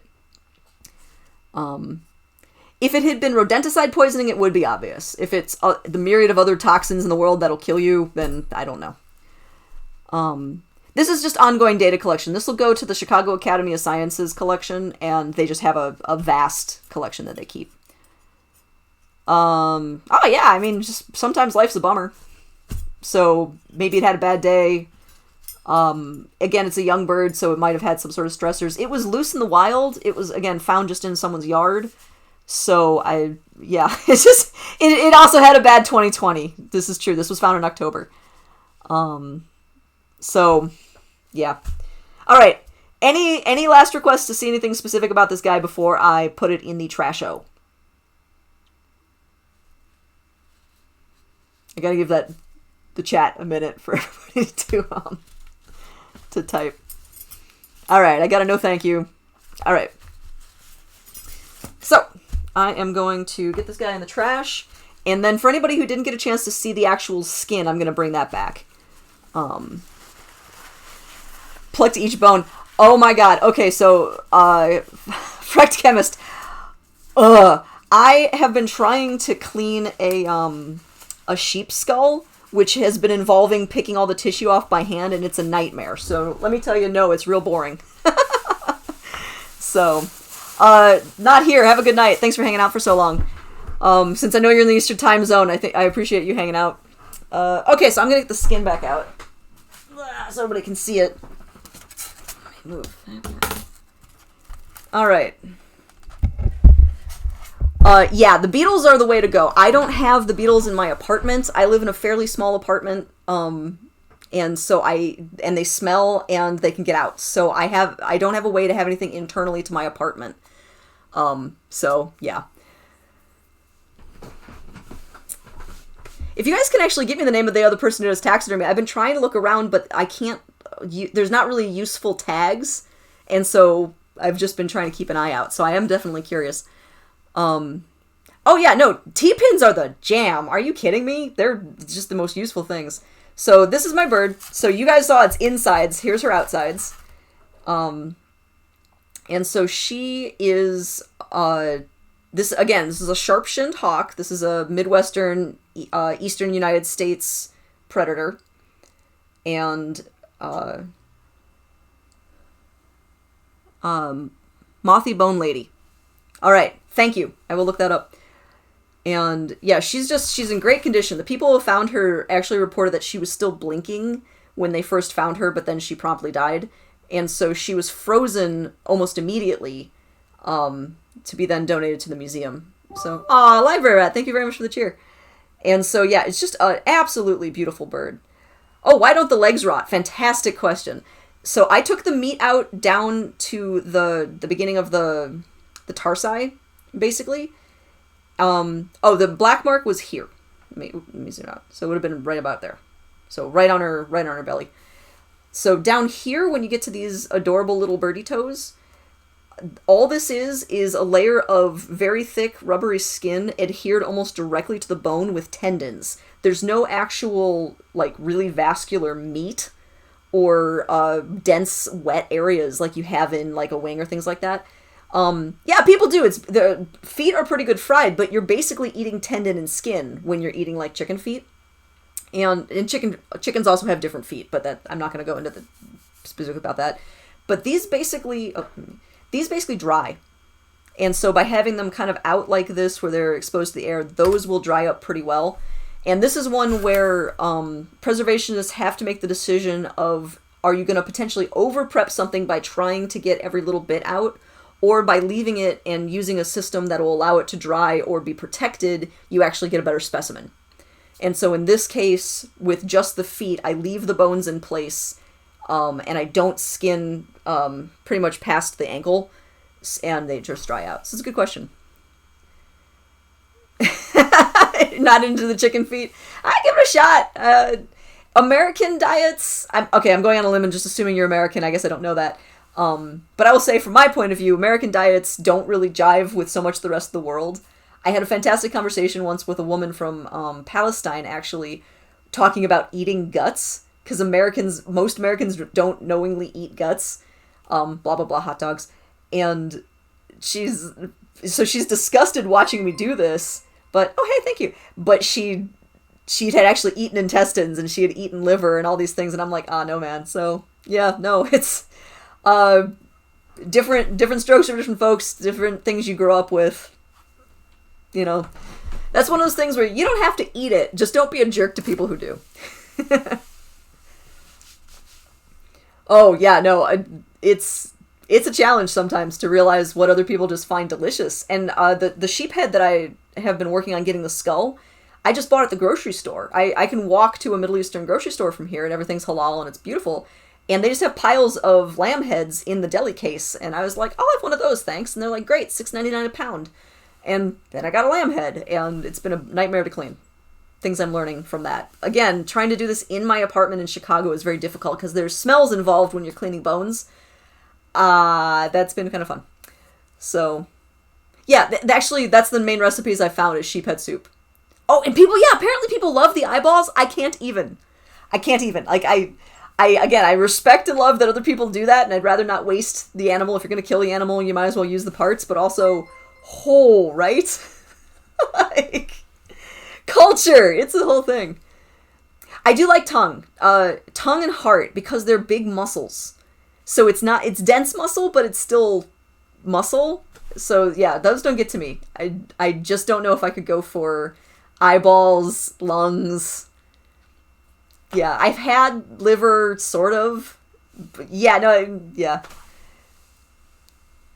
Yeah, I just feed all that stuff to the pigs. Here, omnivore, eat this. You know, I've had good blood pudding. I will put that out there. It was a French style black pudding. Yeah. You know, it's so weird. And then you get into like seafood, like, why do we eat oysters? Oysters are just slime inside of a rock. Who thought that was a good idea? Where did this come from? And yet, people like eat bivalves. And if you're eating a bivalve, you're eating its digestive tract. Kind of, definitely, for sure. But okay, I guess we're okay with eating the digestive tract of bivalves because they're just filter feeders. I don't know. Like, yeah. Food is weird. And like with this little guy, the fact that her body looks exactly like a roast chicken, it's so funny because people are like, well, that looks like a chicken. And I'm like, it's because it's a bird. It's a theropod body forms are pretty good. Library rat, you love oysters. Wow, you guys had mussels for Thanksgiving. But again, yeah, like I eat these things. I like bivalves. They're pretty good. I love scallops, but it's kind of weird. Oh, you're from an island, so it's all about the seafood. Yeah. You know, it's, the environment you grow up in. Like, I am just learning how to eat seafood because I'm from the Midwest. I'm originally from Ohio, and there's a Great Lake there, but otherwise it's a lot of not seafood. So, yeah. But, yeah, no, theropod, y'all. This is a dinosaur. This is a beautiful, fluffy, extant dinosaur. Because, again, the theropod body shape has actually more or less existed since archosaurs, actually, which goes back a really long time. But I digress. But bonding over Sicily. And Library Rat's family food is pretty good. I'll give a shout out to that. Like, I saw the Library Rat, the cannolis that you posted on Instagram looked absurdly good. Frex, yes. This is the most unfair thing about doing public demonstrations of taxidermy, especially of animals like this hawk that the public can't own. Gosh, she's soft. So yeah, like these little poofy pants down here, all this, it is exactly as soft as you think it is. The whole thing is just a plush toy. You just want to squish her. She's so soft. And as she dries, actually, you can touch it less and less because the texture of the skin will change as it preserves up. But she's so soft. She's so nice. It is actually really satisfying to stroke them. And yeah, you can't. It's just, yeah, the oils from my hands will eventually will. When I was working on this, like, I've been smoothing the feathers down with my hands. I washed my hands beforehand, things like that. So just a little touch like this while I'm preparing it isn't going to cause a lot of damage over time. But at the museum, we actually had touchable specimens that we did allow the public to touch. And they were always specimens that were flawed in some way. They had no data, they had been damaged in some way, or when they were initially prepared, they were prepared by somebody who was new or had some problem. And so when you have a touchable specimen for the public, you know they will be destroyed. People will rub them the wrong way and they'll break the feathers off, they'll squeeze them and they'll crack the skin and just cause, enough problems that eventually they do have to be deaccessioned and thrown away. But that's okay. Having these purposeful touchable specimens is actually super valuable because it lets people really interact with them. That's good. Can you dry shampoo them? Interestingly, you shouldn't dry shampoo them because that leaves the shampoo on the feathers. You can wet shampoo them. Interestingly, my beloved friend Dawn Roberts, who is the senior director of the collection at the Academy, once conditioned a bear. There was a preserved, fully mounted black bear, and she had it had been painted. We're not going to go into why. It's a story. But the bear had all these chemicals laid on the fur to try and cause these different things to happen, and it was ruining the fur. And so she was able to strip these coatings off of the bear, but then its hair was burned. It was all frizzy and it looked bad, so she conditioned the bear. So she actually managed to work in conditioner, fully wash it, and then dry it. And it was absurdly amazing because Dawn Roberts is an amazing human. LT, you said it's sad going to the museum and seeing how visitors treat things. You went to the Museum of Science and Industry in Chicago. In the World War II submarine, parent was letting their kids touch and turn the valves and move things very aggressively. Yeah, actually, if Library Rat's still on, she has worked that gig. So yeah, unfortunately, people often forget that the things that are on display in museums are the real thing, and we have to be careful. And that's the push and pull. You want people to be able to see them up close, have an experience, but you also want to preserve the specimen. It's tough. JM, the birdie is dead. This is a fully stuffed now specimen. You can see she's got cotton balls for eyeballs. So I just finished this specimen. So she's here, and you can see the pins are kind of holding her shape, so that now that she's stuffed, she'll finish drying completely into the shape I wanted. But was the bear super fluffy like fluffy cows? I will let your imagination run with that. Yeah, I'm in Chicago. Chicago is rad. The museums are stupid good. So, yes. Frecht, is my job loss permanent or will they bring me back? 2020, there's a question. I was laid off, so I was not, I was furloughed for a while, and then me and 16 of my other colleagues were all laid off to try and give the museum the ability to survive this. So while I am bummed, I guess is a word, I hope the museum makes it. So yeah, I got nailed in the big layoffs, much like a lot of other people in museums around the world. And so will they bring me back? I don't have any idea. I don't know what the world that will be is going to look like. I miss the Earth that was. I'm looking forward to the Earth that will be. I don't know what jobs will be available. So right now it's me and Twitch. So, sorry. I don't have a happier answer than that, but I'm glad you guys are here. JM, you said, how do you get the eyeballs to normal with marbles? So this is a research specimen, so I'm not bothering with those expensive accessories. So they sell beautiful fake eyeballs that you could get. And they're not just marbles. They're actually like purpose-made, gorgeous glass replica eyeballs. I would do that if I wanted this bird to look lifelike. If I had posed it so that it would be in some sort of bird position and I was trying to use it as like a display piece. Since this bird is going to be used for research, it's no frills. This is how the bird will look forever. It's going to look like a weird torpedo bird on its back. It's not going to be able to perch or look like a real bird anymore. And it has the cotton eyeballs because I'm not trying to make it look lifelike. So in this particular case, it's not going to have that. I have a couple birds that I am hoping to do probably in the spring that will have fancy fake eyes. Like I have a pigeon, but it's not for research. It's a pigeon. So, you know. Do they pay me for this work? And then how will they use it? No, I am doing this pro bono. Maybe I'm a fool. I don't know. I miss working on birds like this. It is illegal to possess a bird of prey like this in the United States. There is a law called the International Migratory Bird Treaty Act of 1918? I forget the year. But there's an actual international treaty that any migratory bird, which is pretty much any native bird to the United States, is protected by this law. And so you cannot possess any bird covered by this. So this includes robins. Y'all can't just pick up a dead robin and take it home. That's actually against federal law. So is owning any of their bones, any of their feathers, or their nests. So every child who's ever picked up a nest that's fallen out of a tree and taken it home is breaking federal law. Heads up, everybody! And so when I was going through my effects, I actually found my license. I have my salvage license where I'm a sub-person of the Chicago Academy that's good until, yeah, watch out for that stuff. My license is good until March, and so I reached out to the director of the collection, and I'm like, if you want, I can do, as long as you let me do them on stream, I'll do some specimens for you pro bono, and both of us hope that they can pay me for this work in the future. For right now, I'm honored to get to work with a beautiful bird like this and do it on stream. So right now, I'm not getting paid for this.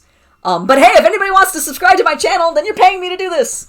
Shameless plug. Please give me money. Help me keep my lights on. Okay, and then I feel like I missed a question. How will they be used for research?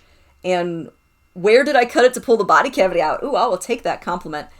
You tried, but PayPal won't let you. Aw, bummer. Okay, well, I appreciate you tried. I don't know exactly what research this will be done for. This is going to the archive. There's not an active research project being done. And so this is just going into the archive so that in the future, if someone wants to use it, they can. Examples of stuff that people have done with archival birds are just part of those big mass archives is determining that DDT was killing birds of prey. So this was back in the 60s. DDT is the reason why bald eagles almost went extinct and a lot of, peregrine falcons, a lot of other birds. And it was because people had also been collecting bird eggs over the decades, over the hundreds of years, and they were able to compare archival eggs to recently collected eggs, and they could see that the shells were thinning. And the thinning shells is a direct result of DDT, so when the parent birds sit on their own eggs, they crush them. And that was determined through the Field Museum, the Chicago Academy of Sciences, I think the American Museum of Natural History.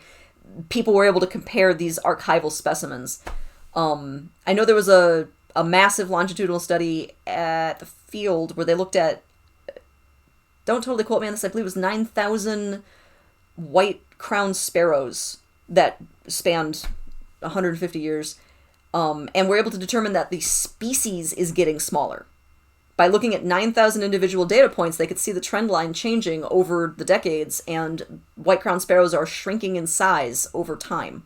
And so they're now they have to figure out why. Is that adapting to anthropomorphic influence? Blah, blah, blah. No one knows. Yay! You figured out how to subscribe. Thank you. I appreciate it. So what is this one going to be used for? I have no idea. It's just kind of cool to be able to supply it to that kind of massive data. And the Chicago Academy's database is online. It's on Arctos for anybody who uses scientific data, arctos.org. And so you can actually see, not photos, but you can see my data like I'm writing here. That's all available online. Now I'm making a sub-only chat because you're sick of these peasants. I need more subscribers before I do that, but I respect your position, oh mighty one. All right, what other... I want to go back and make sure I didn't miss any other really good questions. You guys are great. Oh, where did I cut the body cavity? Again, thank you so much for the compliment. You make me feel good. There is a giant incision starting from here and going to... Yeah, about there. So you can see a little bit. You can see kind of the central line. But yeah, it's an incision about that big. And so, yeah, I sewed it back up. And so now you can't see that. So... Oh, library rat. That would be telling. But I think it's 7. So, not a ton. I've only been streaming since August, and I only hit affiliate at the beginning of October. So, you know. Alright. Did I miss anybody else's questions? Let me go back and make sure. Blah, blah, blah. You guys are great. Yeah, again, if you have local dead birds in your freezer, get rid of them. Those are illegal. Or donate them to a local university or museum. Yeah, I like my theropod head. Let's see. Your friend had... Oh, JMP, I just saw your friend has a falconer license due to winters killing so many. Oh, fascinating. Yeah, falconry licenses are fun. Mine's just I can't keep anything alive. Mine is just a salvage license, but that's cool.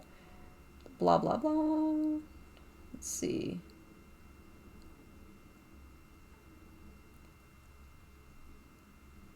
Okay. You usually just leave dead animals. Yeah. Honestly, that's the best bet, especially right now. So, museums are laying off people like me who are doing work that is forward-facing, that is future-oriented. Right now, everything is now, and so a lot of places are not accepting specimens. So, I would not pick anything up. It's better to establish a relationship and then tell them that you have specimens than picking stuff up right now. So just leave it. If you have real strong feelings about it, you can bury it, and you'll definitely recycle it back into the earth, things like that. Those are good. Squirrels are usually not in high demand. They're really common, and so unless there's a specific research project being done, they probably have enough squirrels. I'm going to throw that out there because I've done my share of squirrels. Oh yeah, no, taxiderming rats is totally illegal. Have fun. You can just buy them from, like, reptile suppliers. It's actually the classes I teach are with just rats from reptile suppliers. So you get the big white or sometimes piebald rats and put them in... I usually try not to let people do it anthropomorphic. We try to do kind of realistic rats, but that's usually the classes I teach. They're fun. Okay, yeah, picking up the animals in a dog poop bag and throwing them away is perfect. So please do that. So I can kill them and keep them. Interestingly, Evelyn Rose, kind of. When I was laid off, I was trying to find out ways that I would be able to continue to do any sort of preservation. I was looking into licensing. And so I'm technically actually a licensed trapper in the state of Illinois. I have my license from the DNR. I also have a fishing license. And not because I actually intend to go out and trap and kill those things. I could. I now have the license to do it. But by having those licenses, I can pick up roadkill legally.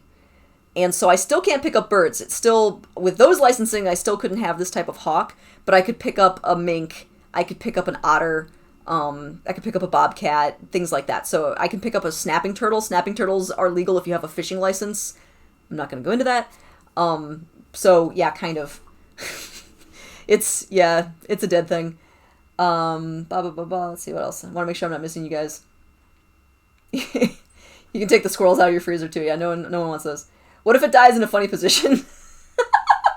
Does rigor mortis keep it in the funny position for taxidermy? No, rigor mortis actually goes away after a couple hours.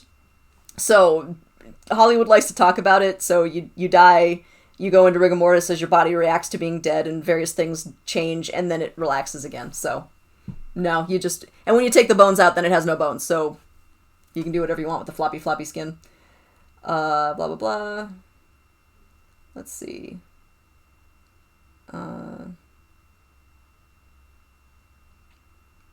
Okay. Various things about exploding things. I'm not going to go into that. Glad the buzzards like it. Turtles are cool. How do you taxidermy them? There's a question. The short answer is I haven't really done it. The longer answer is I've cleaned a lot of shells. So I haven't done the taxidermy where you get like the full skin and everything. I know you can. I haven't done the work to figure out what I would have to do to get that to look right. So that's on my list of something I'd like to try, but I haven't actually done it. What I've done, I've taxidermied a snapping turtle's tail and a snapping turtle's front limb. That's the most I've done. In terms of chemicals that I add to that, I just used borax, and the skin really seized up and dried and kind of cracked, and I didn't like it. So I just haven't done the research to be able to do herps yet. So I hope to learn more. I have time now. Do I have any formal training? Ha ha ha ha ha. No. This is an artisan skill. Doing this is, if you will forgive the term steam, this is a STEAM skill where you're mixing a lot of biology. You need, having the basic biological knowledge of the animal, their environment, things like that, then mixes with the art and sculpture side. So I actually had to sculpt the body shape that went into this, things like that. And so I sat next to a preservationist at the Field Museum, and he told me everything I did wrong until I stopped doing those things wrong, and then I was done. And that's how I train people in my lab. I've trained, I forget what I tallied the other day. I've trained over 50 people. I don't remember exactly how many, but I've trained over 50 people in taxidermy, and it's the same thing. They just sit next to you. Yeah, there are mortician studies, but that also covers a lot of legal stuff, and anything with people is a whole different world. I'm not going to offend this bird's next of kin, so meh. You wonder what turtles without shells would be like, but are those like fingernails? No, a turtle's shell is actually its ribs. So a turtle without its shell is an eviscerated half of a turtle. So, things you learn. The actual hard carapace, it's solid bone. A turtle's shell is solid bone covered in the material that your fingernails are made out of. So that is, the outside scoots are made of fingernail keratin. The inside is bone, and when you actually clean it out, when you're looking at it, especially from the inside, the vertebrae, the backbone is actually fused. It's one solid chunk inside the shell, and then you can see the ribs radiating out from it. But they've basically, over the millennia, they widened and flattened and then merged together. So you can see the individual ribs, but it's one giant disc of rib. So, yeah, a turtle without its shell is sad. It looks like hamburger. I have removed a dead turtle shell, so I've seen it. It's gross. Okay, so watching Frecht Chemist, you can become a CNC expert. Excellent. No, turtles can definitely not pop out of their shells. Definitely and for sure's not at all. That's what cartoons do. Hermit crabs can leave their shells. Turtles cannot. So. Frecht, you're okay. A lot of people don't know that. Okay, so here's a disgusting story. Everybody, I've got a disgusting story. So when I started working at the Nature Museum back in 2016, I took over the lab, and I started going through the freezers and going through storage and seeing what there was. And in one of the chest freezers, I found a bucket of Nightmare. I don't know, it's the best way to describe it. So it's like a 5-gallon bucket that you get from Home Depot or whatever.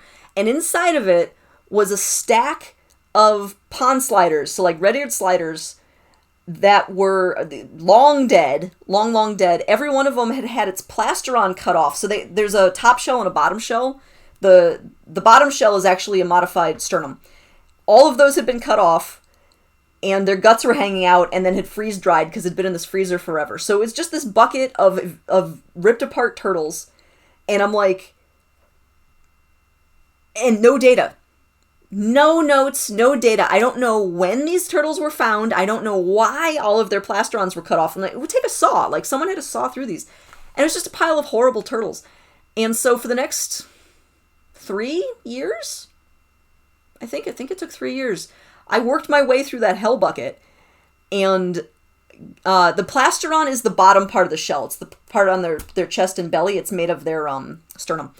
And so I would give these turtles to new volunteers and to high school students who were working at the museum to just clean out all the turtle meat and get me just the shell. And it was so useful to have then the clean shells because we could then show people the vertebrae and we could show people the ribs, and it was really great. So, yeah, I ended up turning the bucket of Nightmare into some really, really useful education specimens over the course of years by abusing my new volunteers. It was great. So that's my gross story. Thank you for listening. So, all right. Man, you guys are fun. Thanks everybody for bombing my channel. You guys are great. And watching the conversations you're having amongst yourselves is also cool.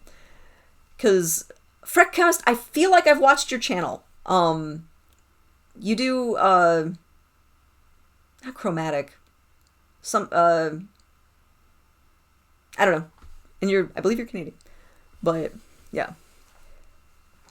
Yeah, I mean, all of the turtle shell is basically like armor. So yeah, it's the front breastplate. So, your college had a creepy taxidermy space with lynx and snowy owls. Yeah. Hey, thanks, Library Rat.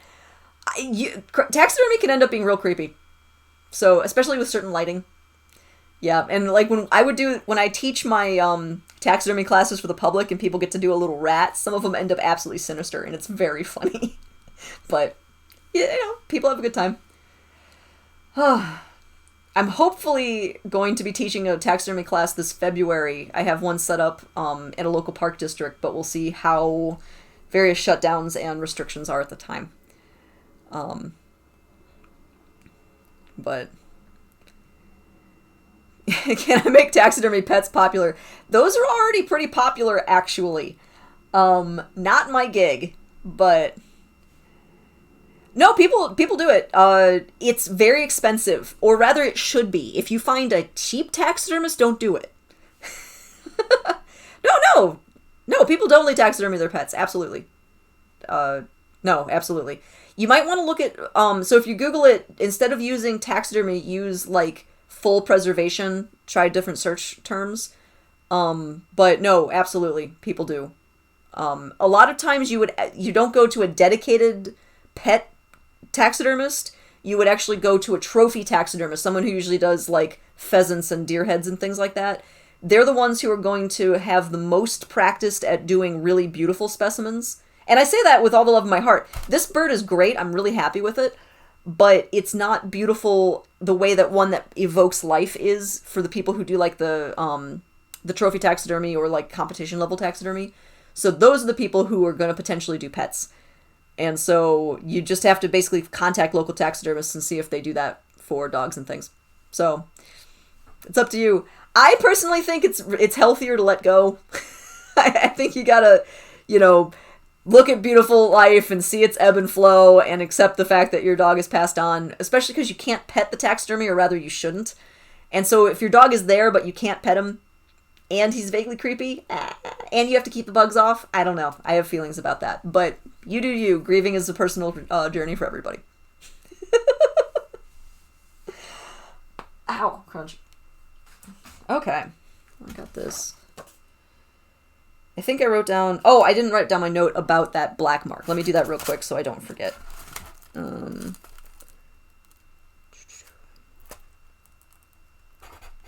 that's really loud if I write on the phone. I'm going to move this real quick just so I can take a note. Okay, I'm ignoring chat. I have to write this down for science.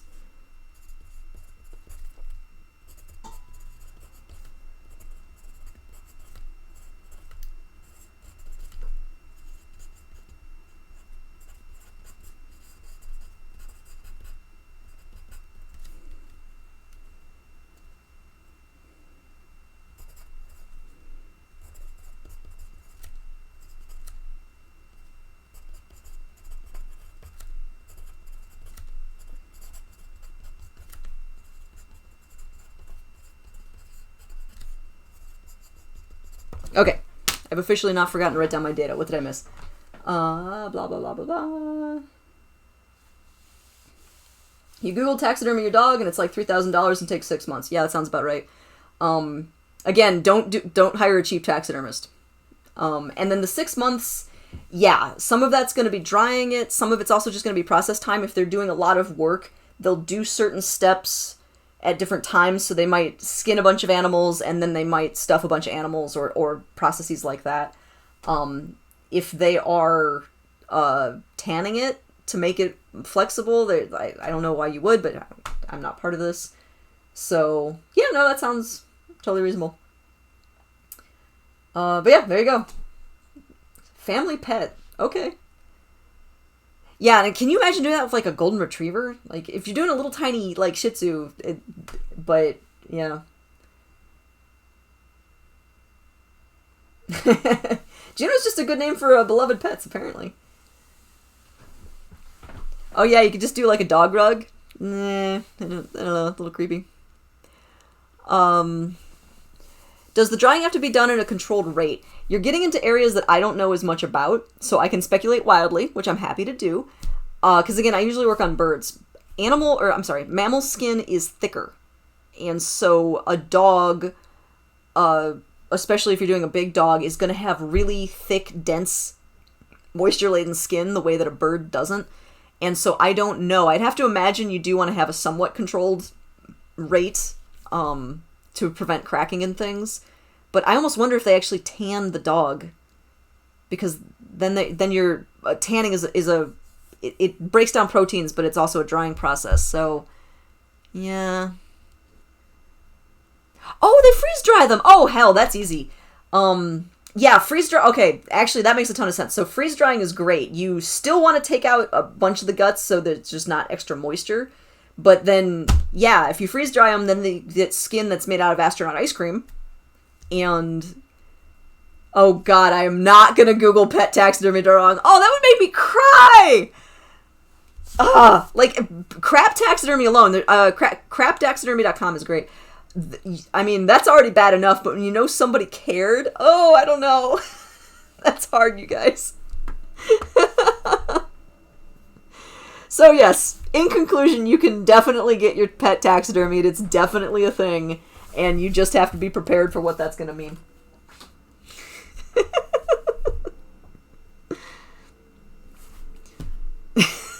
Oh, that's so bad.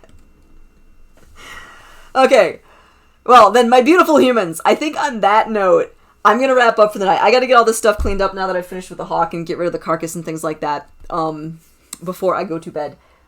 Although actually my cleanup isn't as bad. Last week when I was skinning, it was a little bit messier. So everybody who followed Freck Chemist here, thank you guys so much. It was really great to have you bomb my stream. You're a ton of fun. Thank you for the various subscriptions. For everybody else who hasn't subscribed, I hope you feel vaguely guilty and choose to subscribe me later. I appreciate the support. I do taxidermy every Saturday. And I just do chatting and research on Tuesdays. I often look up the stuff I'm going to be working on in the future, so I'll look up facts. And then on Thursdays, I do other random projects. Whatever I feel like working on. So, random stuff on Thursdays, chatting on Tuesdays, and taxidermy on Saturdays. So, yeah, I gotta build up the infrastructure a little bit better. Oh yeah, no, brains are weird. I'm not even going to get into that, but... Actually, that's true. Yeah, if you just have a straight donation, it's not going to go to Twitch. Ooh. And Library Rat just got hers set up, and I was inspired by that. So, okay, no, you guys are great. And the other thing is I started to set up a Discord, and I haven't actually got it set up on a bot yet, so I have to do that too.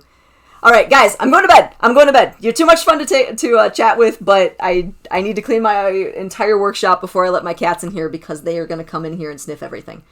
My cats are jerks. So on that note, you guys are great. Thank you for being just eternally fantastic humans, and hopefully I will see y'all next time. So take care of each other, be good, and oh yeah, who should I raid? Ooh. I gotta raid someone. Who's on? See? This is why I appreciate you.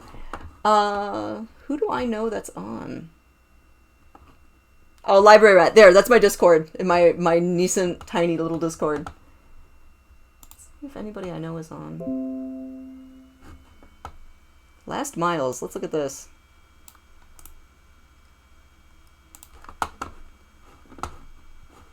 Let's see. Boop. Boop.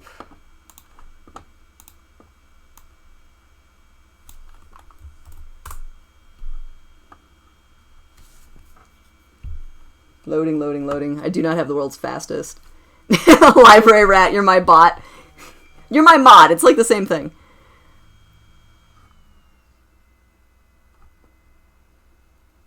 Are they not on? Says they're on. What did they work on? Ah, code and computers. Sweet. It looks like they are currently not on, though. Crazy old computer man. Yeah, who do I know that's on? Anybody? Looks like Pseudonine's not on, so that's my usual person to stream. There's always Turtles and Chill. I do love them. Actually, yeah, since we've been talking about turtles so much, I'm gonna just do Turtles and Chill. Let's go raid them. They are nice people. Okay, so let's see. I have only raided once. So, guys, I'm such a noob at this. This is why I love all the cool ideas that you're giving me. Let's see. Raid channel. It's thinking about it. Turtles and Chill. Start raid. There we go.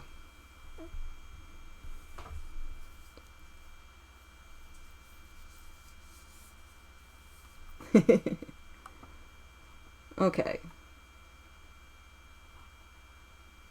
So I think it worked. Or did it work? No, good job.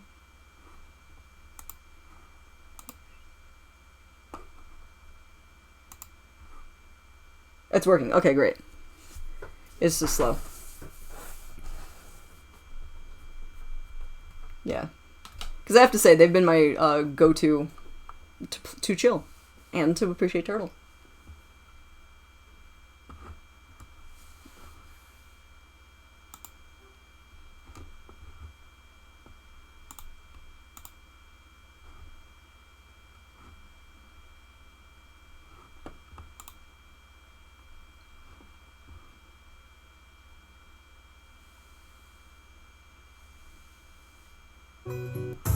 Whoa.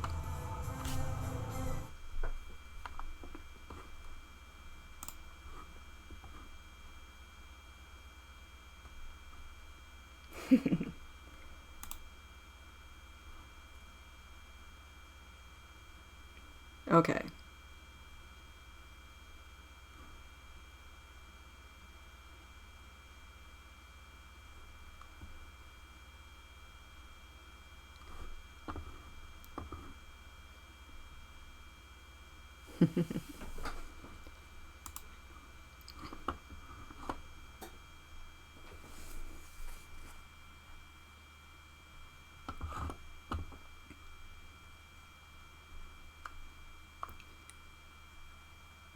Alright, so now I think I can stop this. And that sounds good. Alright, so